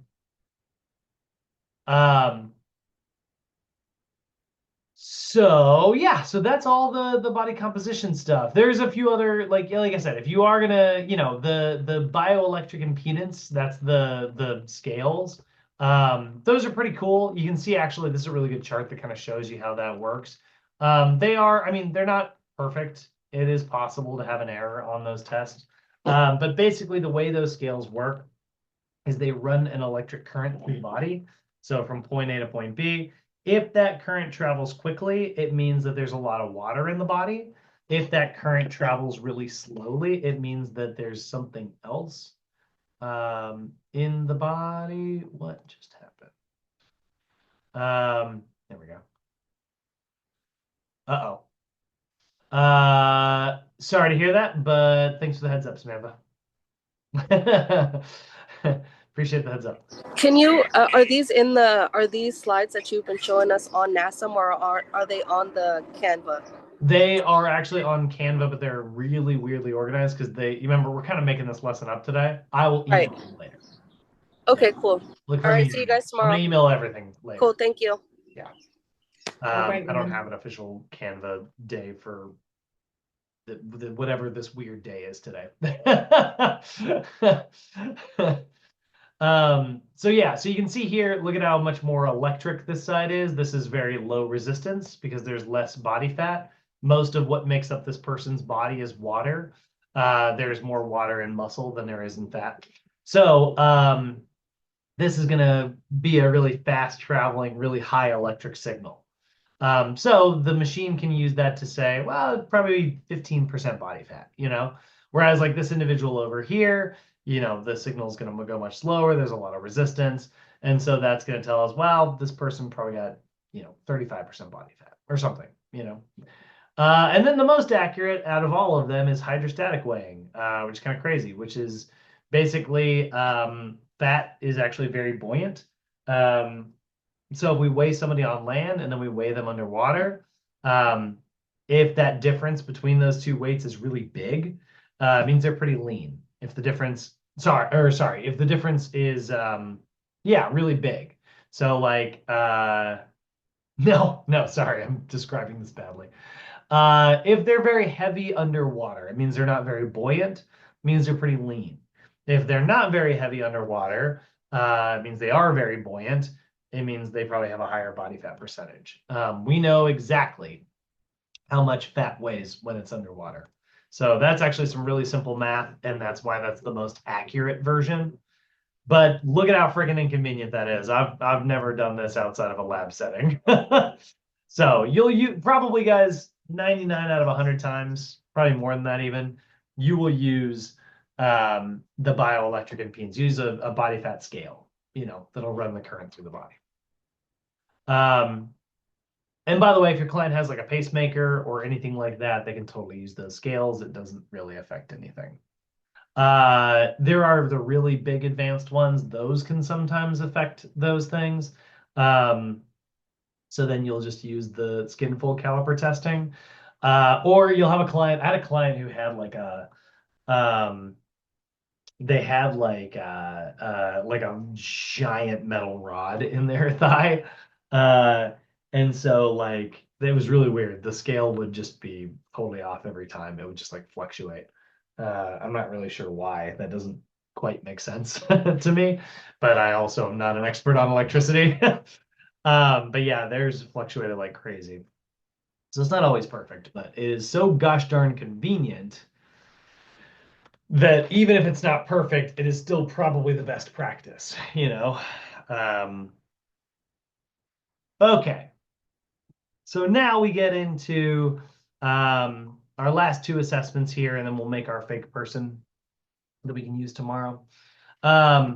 So next assessment we get into either cardiorespiratory assessments, or we are going to get into the static / dynamic posture stuff. So we'll look at cardio first. Where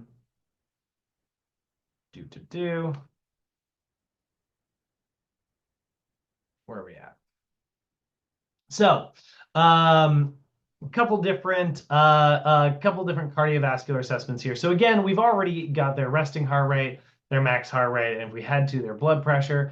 Now, you're going to choose one of these. You're not going to do every single one of these cardio assessments with your client every time. That would be pretty pointless because they're all going to kind of tell you the same thing. They are telling you what your client qualifies for in regards to their cardio routine. So like if they have a really weak heart, you don't want to give them a super hard cardio routine. If they have a pretty strong heart, well, you can push them a little harder in order to ensure that like they are getting the stress necessary to adapt. So you got to figure out during the assessment, what do they qualify for? And they're all just a little bit different from each other. But you get the YMCA 3-minute step test. We watched videos on this, so I'll just kind of talk over these videos here, but I'll play them so we can have a visual aid.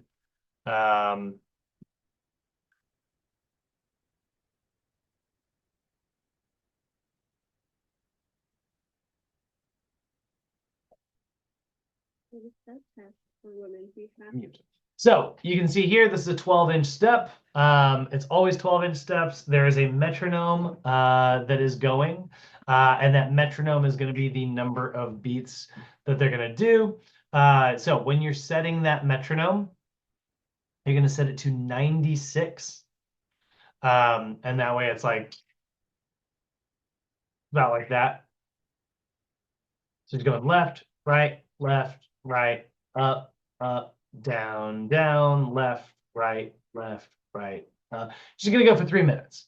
Now, when she's done, it is important for her to turn around, sit on the step, and give you her left arm. And what you're doing is you are not measuring what her pulse is at the time. You are measuring what her pulse slows down to over the course of a full 60 seconds. So in a way, it's kind of like it's almost like a friction test. If you remember, like in high school or middle school or whatever, just if your teacher was ever teaching you about just like, the physics of like friction and stuff, if you had a ramp and those two ramps are identical, and you put two different shaped balls on them. They both weigh the same, but one of them is like got a really rough, grainy texture, and the other one is like very smooth. And you dropped both of them. The one with the rough, grainy texture is going to slow down slowly over time because there's more friction every time as it's rolling. It's like losing inertia because it's like hitting stuff. So it's, they both roll and then the smooth one goes further, right?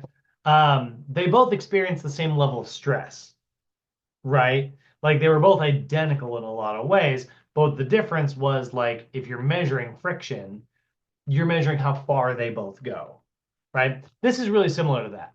You're giving every client the same baseline amount of stress. It's the same 96 steps per minute. It's the same 12 inches steps.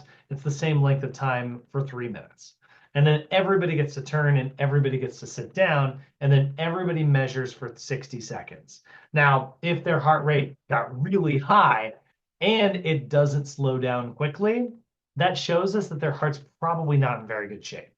It doesn't recover quickly. It's already probably pretty elevated from what is pretty gentle exercise, right? But if somebody else's heart rate was maybe really high, but then like, I don't know, maybe they recover really quickly over the course of that 60 seconds, that's still a heart that's probably in pretty good shape. So that's why we always, always, always test for a full 60 seconds afterwards. So she does the full 3 minutes there. She turns around and sits, which I guess she's not doing in this video here. And then you measure it for a full 60 seconds. The faster their heart rate slows down back to normal, the better shape their heart is in. So then you're just going to look and see how well they did in their score. So let's say we look at this little table here. That's going to tell us how well they did. If I can ever get the picture to open. Here, here's an easier one.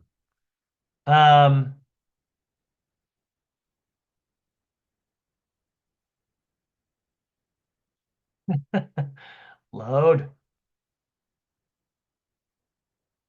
Internet is sucking today. Frustrating. All right, well, I can read it. You probably can't see because it's all pixelated. But let's say my client's 36. They're a male, so 36 male right here, and their heart rate was 114, right? So that would put them right in the middle between below average and poor. So I go back over here and I mark them kind of right in, maybe I'll circle both these. You can see, right, that's putting them in this like red range here. So that's not stellar. So I'm probably only going to give them a very gentle cardio routine. We're going to focus on developing their zones 1 and 2. So really, I'm not going to take them above 70% of their heart rate max, probably at any given time during our sessions. That's going to ensure that I don't push them too hard. Now, if my client was 36 and their heart rate was like 79, that's incredible, right? So 79 puts them right between excellent and good. That's fantastic news. They're right over here. Well, it's fantastic news for their heart rate. Terrible news for them because that means I can push that person hard. I might give them like a full zone 5 cardio routine where I make them do maximal effort cardio, get them fully out of breath, really can kind of kick their butt. So that's what this test is for. It's nice because it's only 3 minutes long, but there's a lot of impact. It's a 12-inch step over and over again. If you have a client with very poor balance, or if you have a client who just really can't maybe handle that, that might not be a very safe assessment for them. So instead, we can do a much slower, but much safer 1-mile walk test. So the Rockport walk test, you're basically going to make your client walk a full mile here. Okay, actually,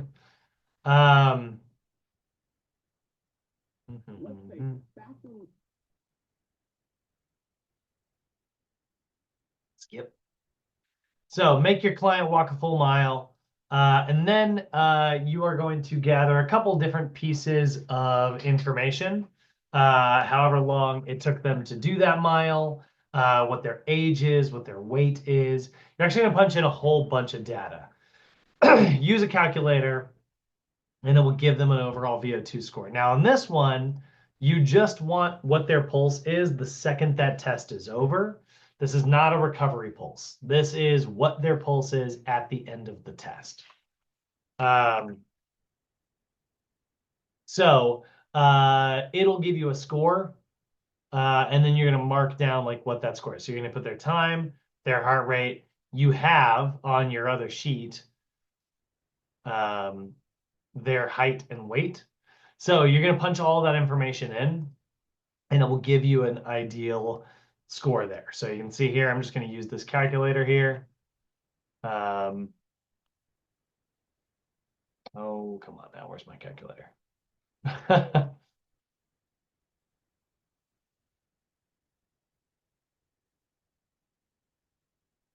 So let's say my client was 195 pounds, 41 years old, female, and it took them 17 minutes and 12 seconds to complete, and their heart rate was 92. Hey, calculate here. Boop. And that gives us a VO2 max here. So their fitness level is pretty good. You know, their VO2 max is like right in the middle of this range here. I can go back to my chart. I can circle that and be like, that wasn't bad. So good. They're probably going to qualify for, you know, anywhere from zone 1 in their cardio up to probably zone 4. I might not push them to like full maximum intensity where it's like, you know, they're ready to throw up. You know, like if I'm training somebody super, super hard, probably not going to do that with this client, you know, but I can still push them pretty hard safely without really, you know, worrying about any cardiovascular risk. Now there's also the 1.5 mile run. This one's pretty good as well. This one's a little bit more if your client is like a runner who wants to know, you know, if they're improving or not. Yeah, sure enough. You're just going to try to do a 1.5 mile run as fast as possible. Your score is literally what your time is based on your age. So there's a little table in there. You're going to find that NASM 1.5 mile run. See if I can find it. I don't know if they have that image actually out there. Well, NASM doesn't, but that's okay. I don't have the actual one from your textbook on my computer here, but you can see this is where it comes from. So, yeah, pretty simple. You know, you look here, it's like you look at their age, look if they're men or women.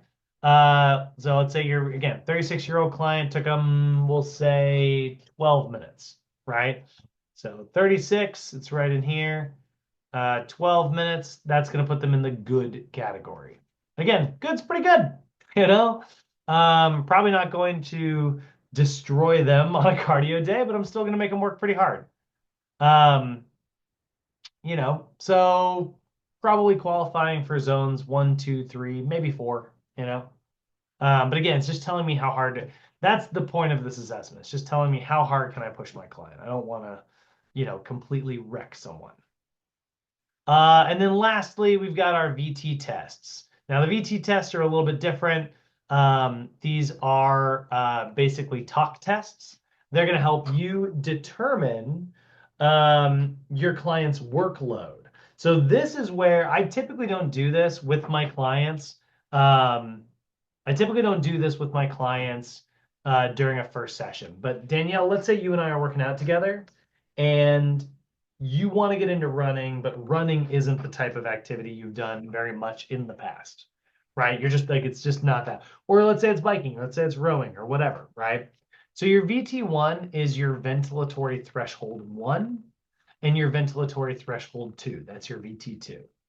And basically what you're going to do is you're going to use those to determine like what your heart rate was in that zone where you feel like you're working pretty hard, you're breathing harder, but you're not like out of breath and you can still maintain a conversation with me.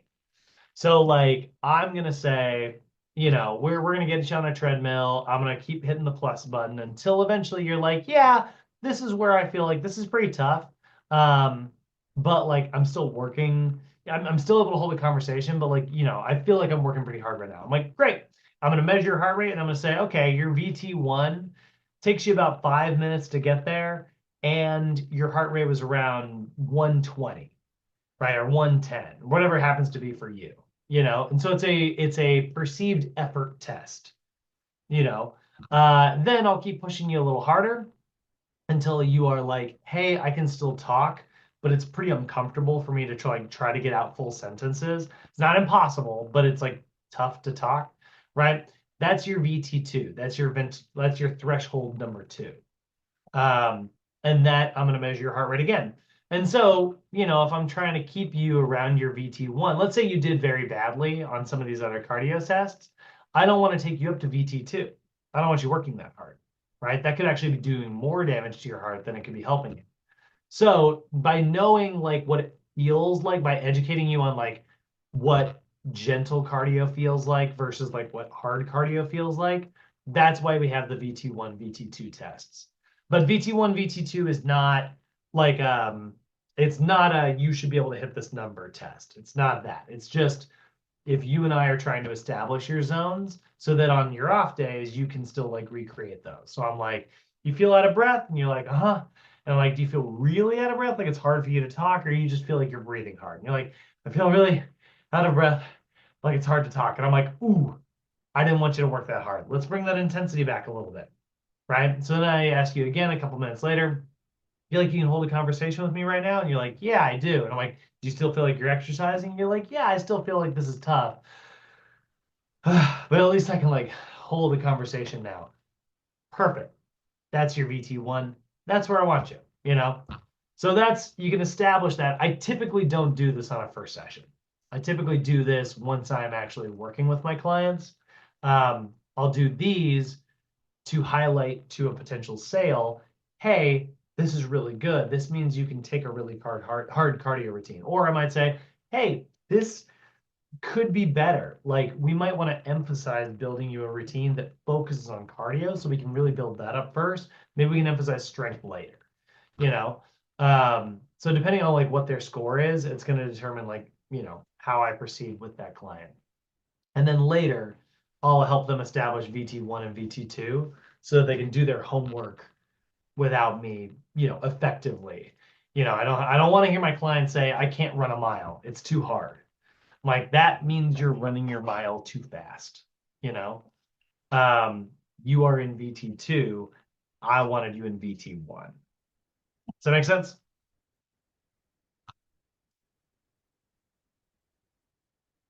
We lost Sam and Frank, so it's just you and me now.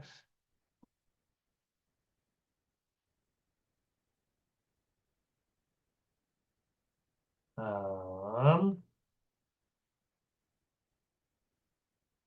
all right. How are we feeling, Danielle? You got any questions or comments? No, you're good, Brad. I'm right No? with you. All right. Let's give you our last little break here, and then we'll come back and we will knock out our posture stuff. Okay, very well. Thank you. All right. 11:41.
Okay.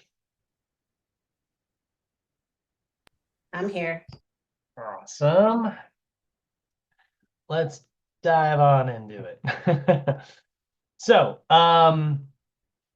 we'll kind of go back through and just look at what these things mean. It's almost impossible to look at them without also sort of analyzing them. So, um, we'll first look at our three static postural assessments, right? So, first one we've got is pes planus syndrome, which is basically collapsed arches or flat foot syndrome. Now, oh, hold on. Oh, I didn't pause it last time. Okay. uh, so when we look at like flat-footedness, if someone's like naturally born flat foot, that can be fine actually, if that's like what their alignment is. But what we are sort of concerned with um, is when something looks a little bit like this, right? What we're noticing here, So are her ankles coming in? Yeah. yeah. So then that's causing this to occur here. So we're seeing this collapsing nature there. That's really what we mean when we say like there's dysfunction in the pes planus, right? Is we see this like inward collapse here. And then like we're seeing, well, if you were to further, yeah, the problem with this is the friggin' internet. They only ever show, so this is probably somebody, actually, this is a great example. This one looks very normal, and then you can see this one arches. This is probably somebody who might have sprained their ankle, you know? So in that version there. You can also have pes cavus, by the way. It's a little rarer, but it's the more pigeon-toed situation where you'll sometimes see the arch go in the opposite direction. But yeah, this is our kind of classic pest plants. Now, what I like about this is like we're getting a real emphasis on the feet here, which is like our foundation for everything. My issue with just paying attention to pes planus is that it's only the ankle, and there's definitely more dysfunction heading north. So I'm gonna also look up pronation distortion syndrome. And this is where we start to also, you can see it's still a lot of pictures of the hips and stuff, but we also start to put a little bit more emphasis on the knees as well. So what you see when someone's feet kind of collapse in like that is it travels up the kinetic chain. So we start to see too much ankle pronation. So we see the E version of the ankle, we see the external rotation, we see the flattening, right? And then that causes, I'll go back to that first picture again really quick. I don't know why I closed the darn thing. Do, do, do, do, do. So we're seeing boop, and then it comes this way.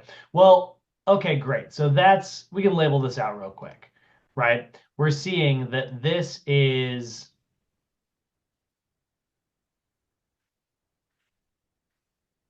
ankle pronation. That font we are very zoomed in right now. Let's make that half that size. Now, what is ankle pronation? Well, it's eversion of the ankle. It's external rotation of the ankle, and it is also dorsiflexion. Not a lot of dorsiflexion, but a little bit, right? So a lot of the weight's in the heels. Okay, so that's when what we're seeing is ankle pronation. But then looking up here, what's going on in the shin? Well, that's the tibia, and we're seeing a little bit of tibial external rotation. So at the knee joint is also experiencing a little bit of stress here, and that's better highlighted in this picture here, right? So we sort of flip around to the front view.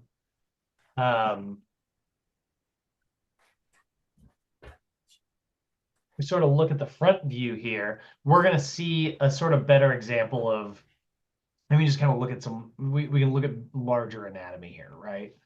I'd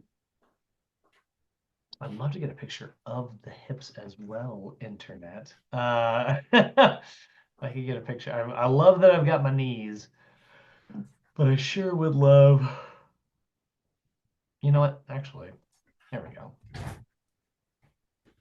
Okay, there we go. We'll just take this one. So you can kind of see here, if we flip to the front view, and I'll get rid of the supination one, we're seeing a couple different things happening, right? We're seeing the pronation, so no surprise there, right? And then now we are seeing, like, this is kind of an interesting thing. I don't love what those arrows are doing. These are actually, it's kind of backwards. You know what? We can't use this because that's wrong. That is either mistaken or they're making some weird point in their example. But that's not truly what's happening. I mean, the knee is caving that way, but the tibia is not. Okay, well, we'll just go over here. This is Nassim's picture anyways. This is the one they actually use. I just don't like it because I can't see the hips. All right, so we're seeing pronation, but we're also seeing tibial external rotation, right? So the tibia is swinging the other direction as sort of response to this. So we're seeing that, right? And then this swings out this way. So that's tibial external rotation. Now at the hip, we can see two things happening simultaneously. We are both seeing adduction of the thigh. So there's just general adduction. But then in addition to that, we are also seeing internal rotation of the femur. So pronation had a little bit of external rotation. So, we're seeing like it's just zigzagging back and forth here as a response. So that's hip internal rotation. So those are our big four problems. That's really, when we're talking about like pes planus syndrome, that's really what we're talking about. So if I scroll down and look at the list here that says like probable overactive muscles, they're all going to be muscles that do a little bit of these things. Might be a simplified list, might have a little bit less, but let's take a look. Here's our pes planus distortion syndrome. Remember, this is where we mark it up here, and then we got our cheat sheet down here. So we see an overactive gastrocnemius and soleus, right? So the calves are tight. Now, I will say, if you got a little bit more complicated with that, you would say, oh, it's not just like the calves. It's particularly like the lateral aspect of the calves. So like that's what's causing like the foot to kind of turn this way, right? Like and line up. And then like that's why the knees, that was a bad straight line, but we see the foot kind of turning out this way.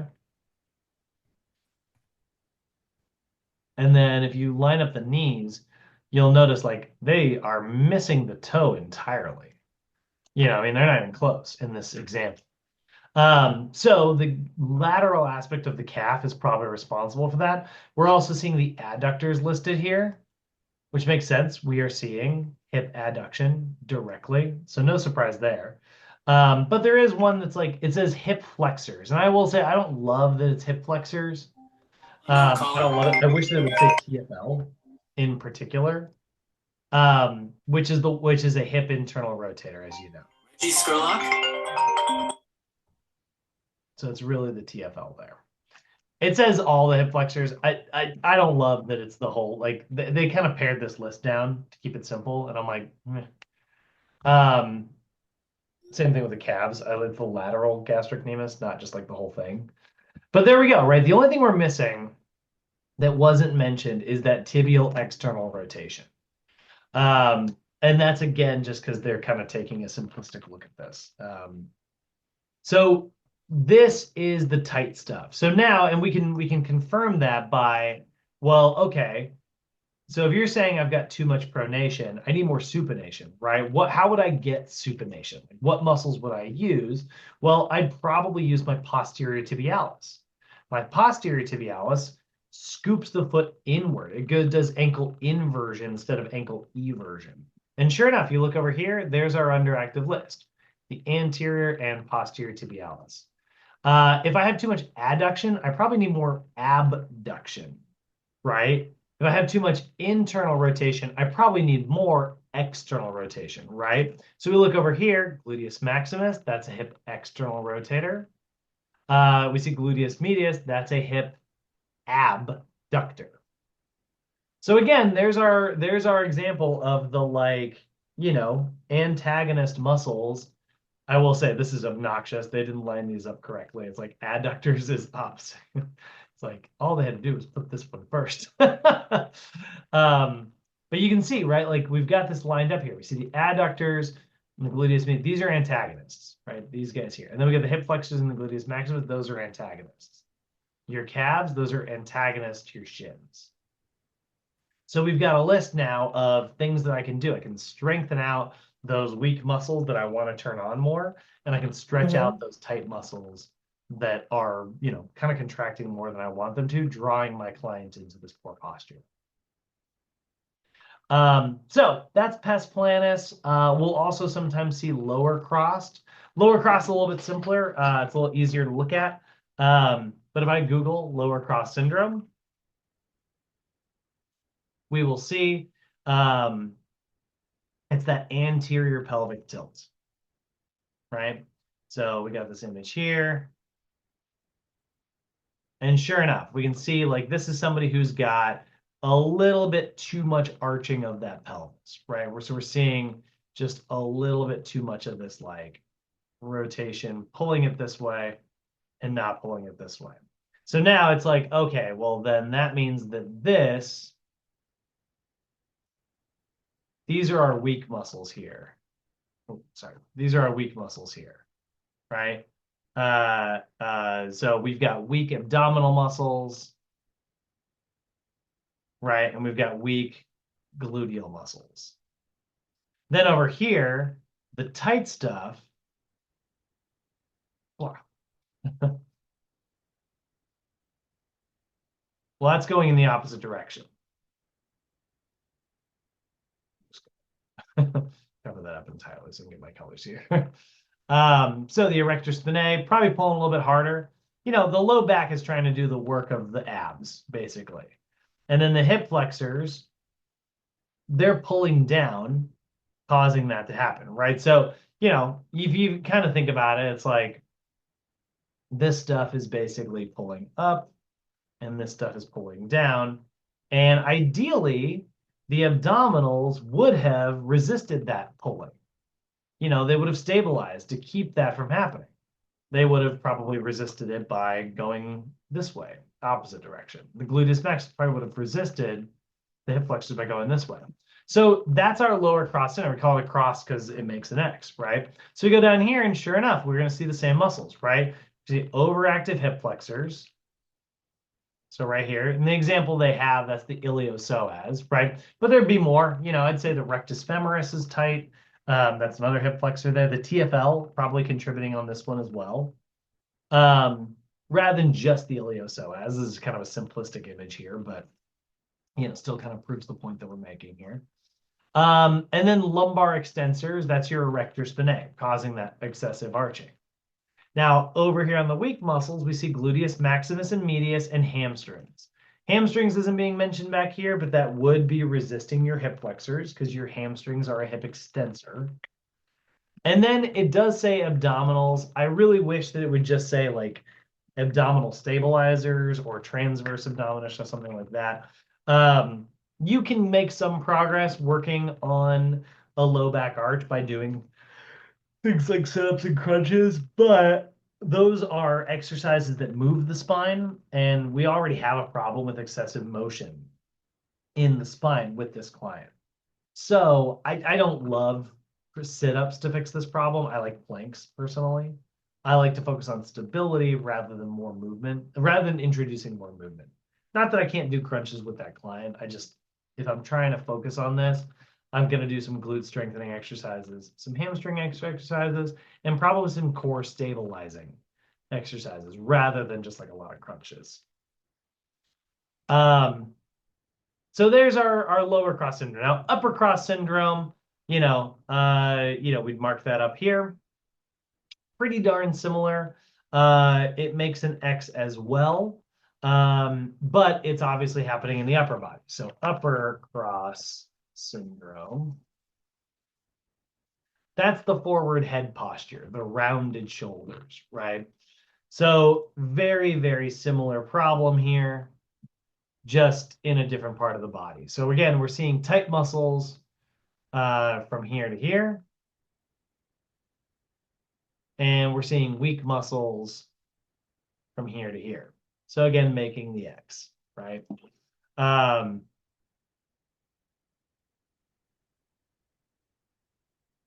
Now, again, NASM's taking kind of a simple approach here. So some of these muscles might not be exactly perfect compared to our NASM list. But you take a look, upper trapezius is really tight. That makes sense. Your shoulders elevate, causing your head to have to drop forward. Your levator scapula is really tight because, again, that's going to pull your head forward by elevating your shoulders. Now, the one that is mentioned here that isn't in my picture is the sternocleidomastoid. That definitely belongs on this list as well, but I feel like a lot of images on the internet don't include it because it's really hard to make it fit with this whole cross. Because like when I think of the sternocleidomastoid, I think of this front section here, which would be that would break the whole upper cross. But it does technically run to the back behind the ear. So technically it's still on the backside here. So sure, we can put that with our list here. So there's our three major neck muscles. Now, on the front side, your pectoralis major and minor, both of your pectorals, the pectoralis major, that's causing, this horizontal adduction of your arm. Sure enough, like rounding your shoulders forward. And then the pec minor, which is really the big bad guy, that does scapular protraction directly. So we've got this rounded shoulder problem coming in. So we basically just need to focus on retracting the shoulders. So we're going to see, okay, well, if the pec minor protracts, what retracts? Oh, my rhomboids, right? My middle trapezius, my lower trapezius, right? So those three upper back muscles, lower traps. Now I will say the serratus anterior is being mentioned in this image I pulled up. It's a really good one, actually. That is not on this list, though, because it's really a complex solution. I'll talk more about this in corrective exercise, but your serratus anterior, it lives under the, like along the ribs, like right here. And it is a scapular protractor.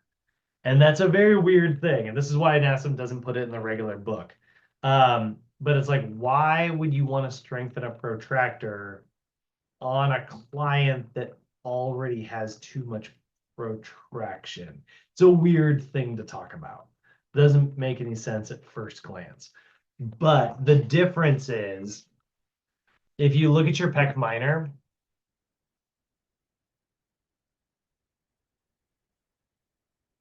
you see how it's attached to the very top of your scapula, right? Like if you think of your scapula like this, like kind of like my hand here, it grabs this top portion. So when it pulls, it dumps it forward. Whereas if you look at your serratus, you'll notice it actually kind of grabs on the bottom side of the scapula. So when it pulls forward, it doesn't dump the scapula forward, it just pulls it forward like this. So that's an example of like synergist muscles, where the pec minor is doing too much work and it's taking over and it's inhibiting this muscle that really should have been responsible for protraction. You should be able to protract like this instead of just like this. See how I go forward rather than dumping forward? Like this is angling me down. That's what's causing the shoulder rounding. So it's kind of a surprising one, which is why you'll look on my cheat sheet here, the NASM one. NASM doesn't bring it up until you get to the advanced textbook. Because you'll also be able to work with most of your clients without needing it, But I figured I would draw this thing. It's up into my picture today, so. But the really big ones, again, we want retractors instead of protractors. So rhomboids, middle traps, lower traps, all scapular retractors. And then the lower traps is antagonistic to the upper traps. Instead of pulling up, they pull down. And then your deep cervical flexors, that's that neck stabilizer. It's kind of like the same situation with what we were talking about with the abdominals earlier. This should have been resisting that excessive protraction. This is for looking down. Sorry, I said protraction, I meant translation. This is doing too much of this, right? We want to be able to do this. So working on your deep cervical flexors is actually like doing a plank for your neck. So it's this. Not exactly the most attractive exercise in the world. Doesn't exactly burn the most calories, but really important for keeping your head on top of your body. um, so those are our static assessments, right? Like those are the, we start with those. If you're already seeing these with your client, you can start working on this. You know what I mean? But sometimes you'll have a client who has pretty decent posture statically, but when they start moving, that's where they start to get dysfunction. So we can start putting a little bit more stress on the body, and we can look for more advanced postural breakdowns with this extra stress. So if we have our clients squat, we're moving their joints through these specific ranges of movement, and it's going to mean slightly different things. So we look at the foot turnout.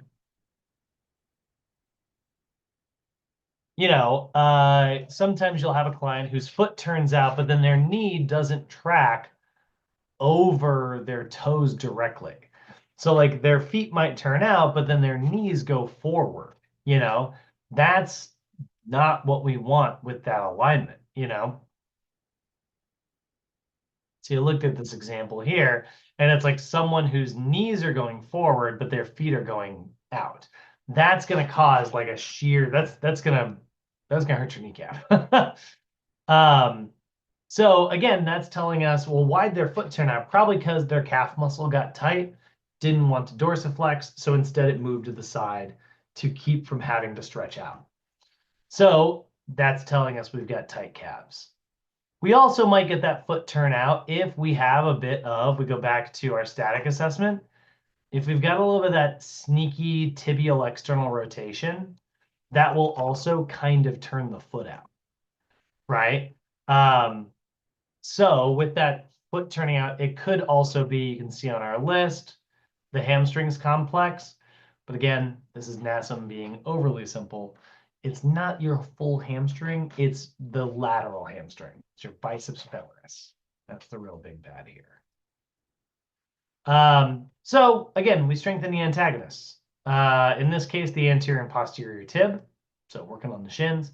Now, the glutes aren't antagonistic to the hamstrings, but they are the muscles that should have been doing this job. If your feet are turning out, I also want your knees to go out, right? So I'm going to work on the glutes for that external rotation and gluteus medius. Now, I will say you're generally not going to see foot turning out without also seeing knees caving in. Usually those two things go at the same time. Because again, foot's out, the knees are forward, right? Boop, boop. You can see even in this version where it's just a picture of foot turning out, her knees don't align correctly. So we want to get that alignment. We want to fix that problem. So we look back over here. What causes the knees to cave in? Again, this is just like this problem. We're seeing excessive adduction. We're seeing excessive hip internal rotation. So sure enough, it's going to be adductor muscles are tight. So the adductor complex. And then we are also seeing that TFL, that's a hip internal rotator. So tip internal rotation and adduction. So what do we need? Hip external rotation, glutes. We need abduction, glutes. And then, like I said, you're rarely going to see knees caving in without feet turning out. So look at this list here. There's the shin muscles again. So you can notice, if you look here, they're the same list of muscles. Like this whole column is identical, right? Oh God, my cats are fighting. So yeah, there we go. Too much caving in, we need more caving out. Now, with the excessive lean, this is that problem that has two lists, right? You'll notice the soleus and gastrocnemius, and then hip flexors, abs, and more abs, the obliques, right? Which are basically part of the abs.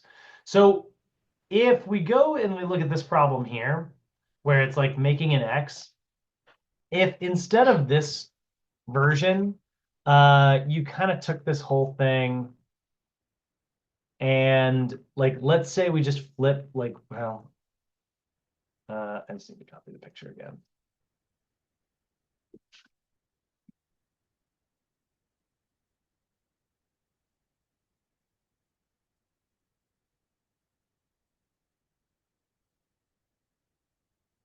So we take this picture again, and what would happen if instead of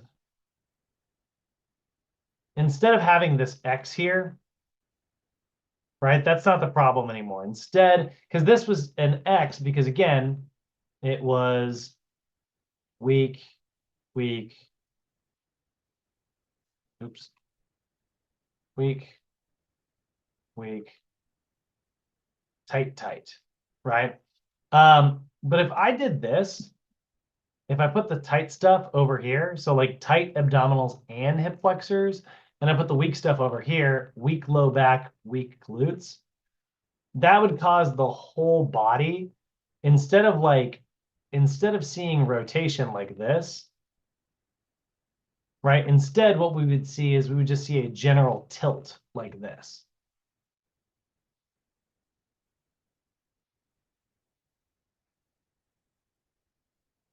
It would kind of pull forward. And that's where you get the excessive forward lean when someone's squatting. And it's like their abs crunch them down and their hip flexors pull them forward, right? So I call this the 11s. So what we need to do is we need to strengthen the low back and we need to strengthen the glutes to pull us back to an upright posture. Now that's both. Remember, there's two ways you can get this problem. That's if it's in the hips. If the problem is in the hips, that's the solution. Those are your tight muscles. Those are your weak muscles. But if they're leaning forward because their calves are tight, well, then you can see then their tight muscles are going to be the calves. No surprise there. Soleus and gastrocnemius. So hip flexors being tight, and then abdominal / obliques being tight, that will pull you forward into the excessive lean.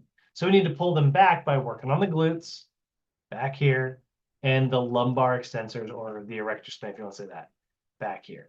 Unless it's their calves. If it's their calves, you need to work on that anterior and posterior tibialis again. Pull them back upright. How are we doing so far? I'm moving quick here. I'm taking a break in a second. How you feeling, Danielle? Good. I'm with you. Okay. Low back arch is literally identical, by the way. Low back arch is anterior pelvic tilt. The only difference is you can see hip flexors, lumbar extensors, glutes, hamstrings, abdominals, right? So that list is identical to anterior pelvic tilt. The only thing that's added here is sometimes your lats, and it says overhead squat assessment only, sometimes your lats can also cause arching. If you have a client who gets an arch when they take their arms up like this, that causes them to arch like crazy, it could be because their lat doesn't want to stretch out. It's resisting that stretch. If that's the case, and you see an arch when someone's doing the overhead squat, have them squat with their hands down like this. If the arch goes away, the lat was actually the culprit there. Like if you didn't see it on the static assessment and you don't see it on the overhead squat when you take the arms down, it's their lats. But if it's still there, well, same anterior pelvic tilt as before. Speaking of lats, that can also cause the arms to fall forward. Maybe you have a client whose hips look really good, their squat's really good, but they just can't get their arms up, They probably have a really tight rotator cuff, or I'm sorry, a really weak rotator cuff and really tight lats. So if the arms are falling forward on the squat, They just have a really hard time getting that up, right? Again, this is sort of showing you the lats are pulling too hard, and then the pectorals are pulling too hard. They probably also have upper cross syndrome. Like the odds of them not having the one but having the other pretty low, you know? But maybe they're neutral until you make them be doing the actual squat. So the one thing that we see that's unique is that teres major. That is an internal rotator. It's not part of the rotator cuff officially, but it internally rotates that femur there.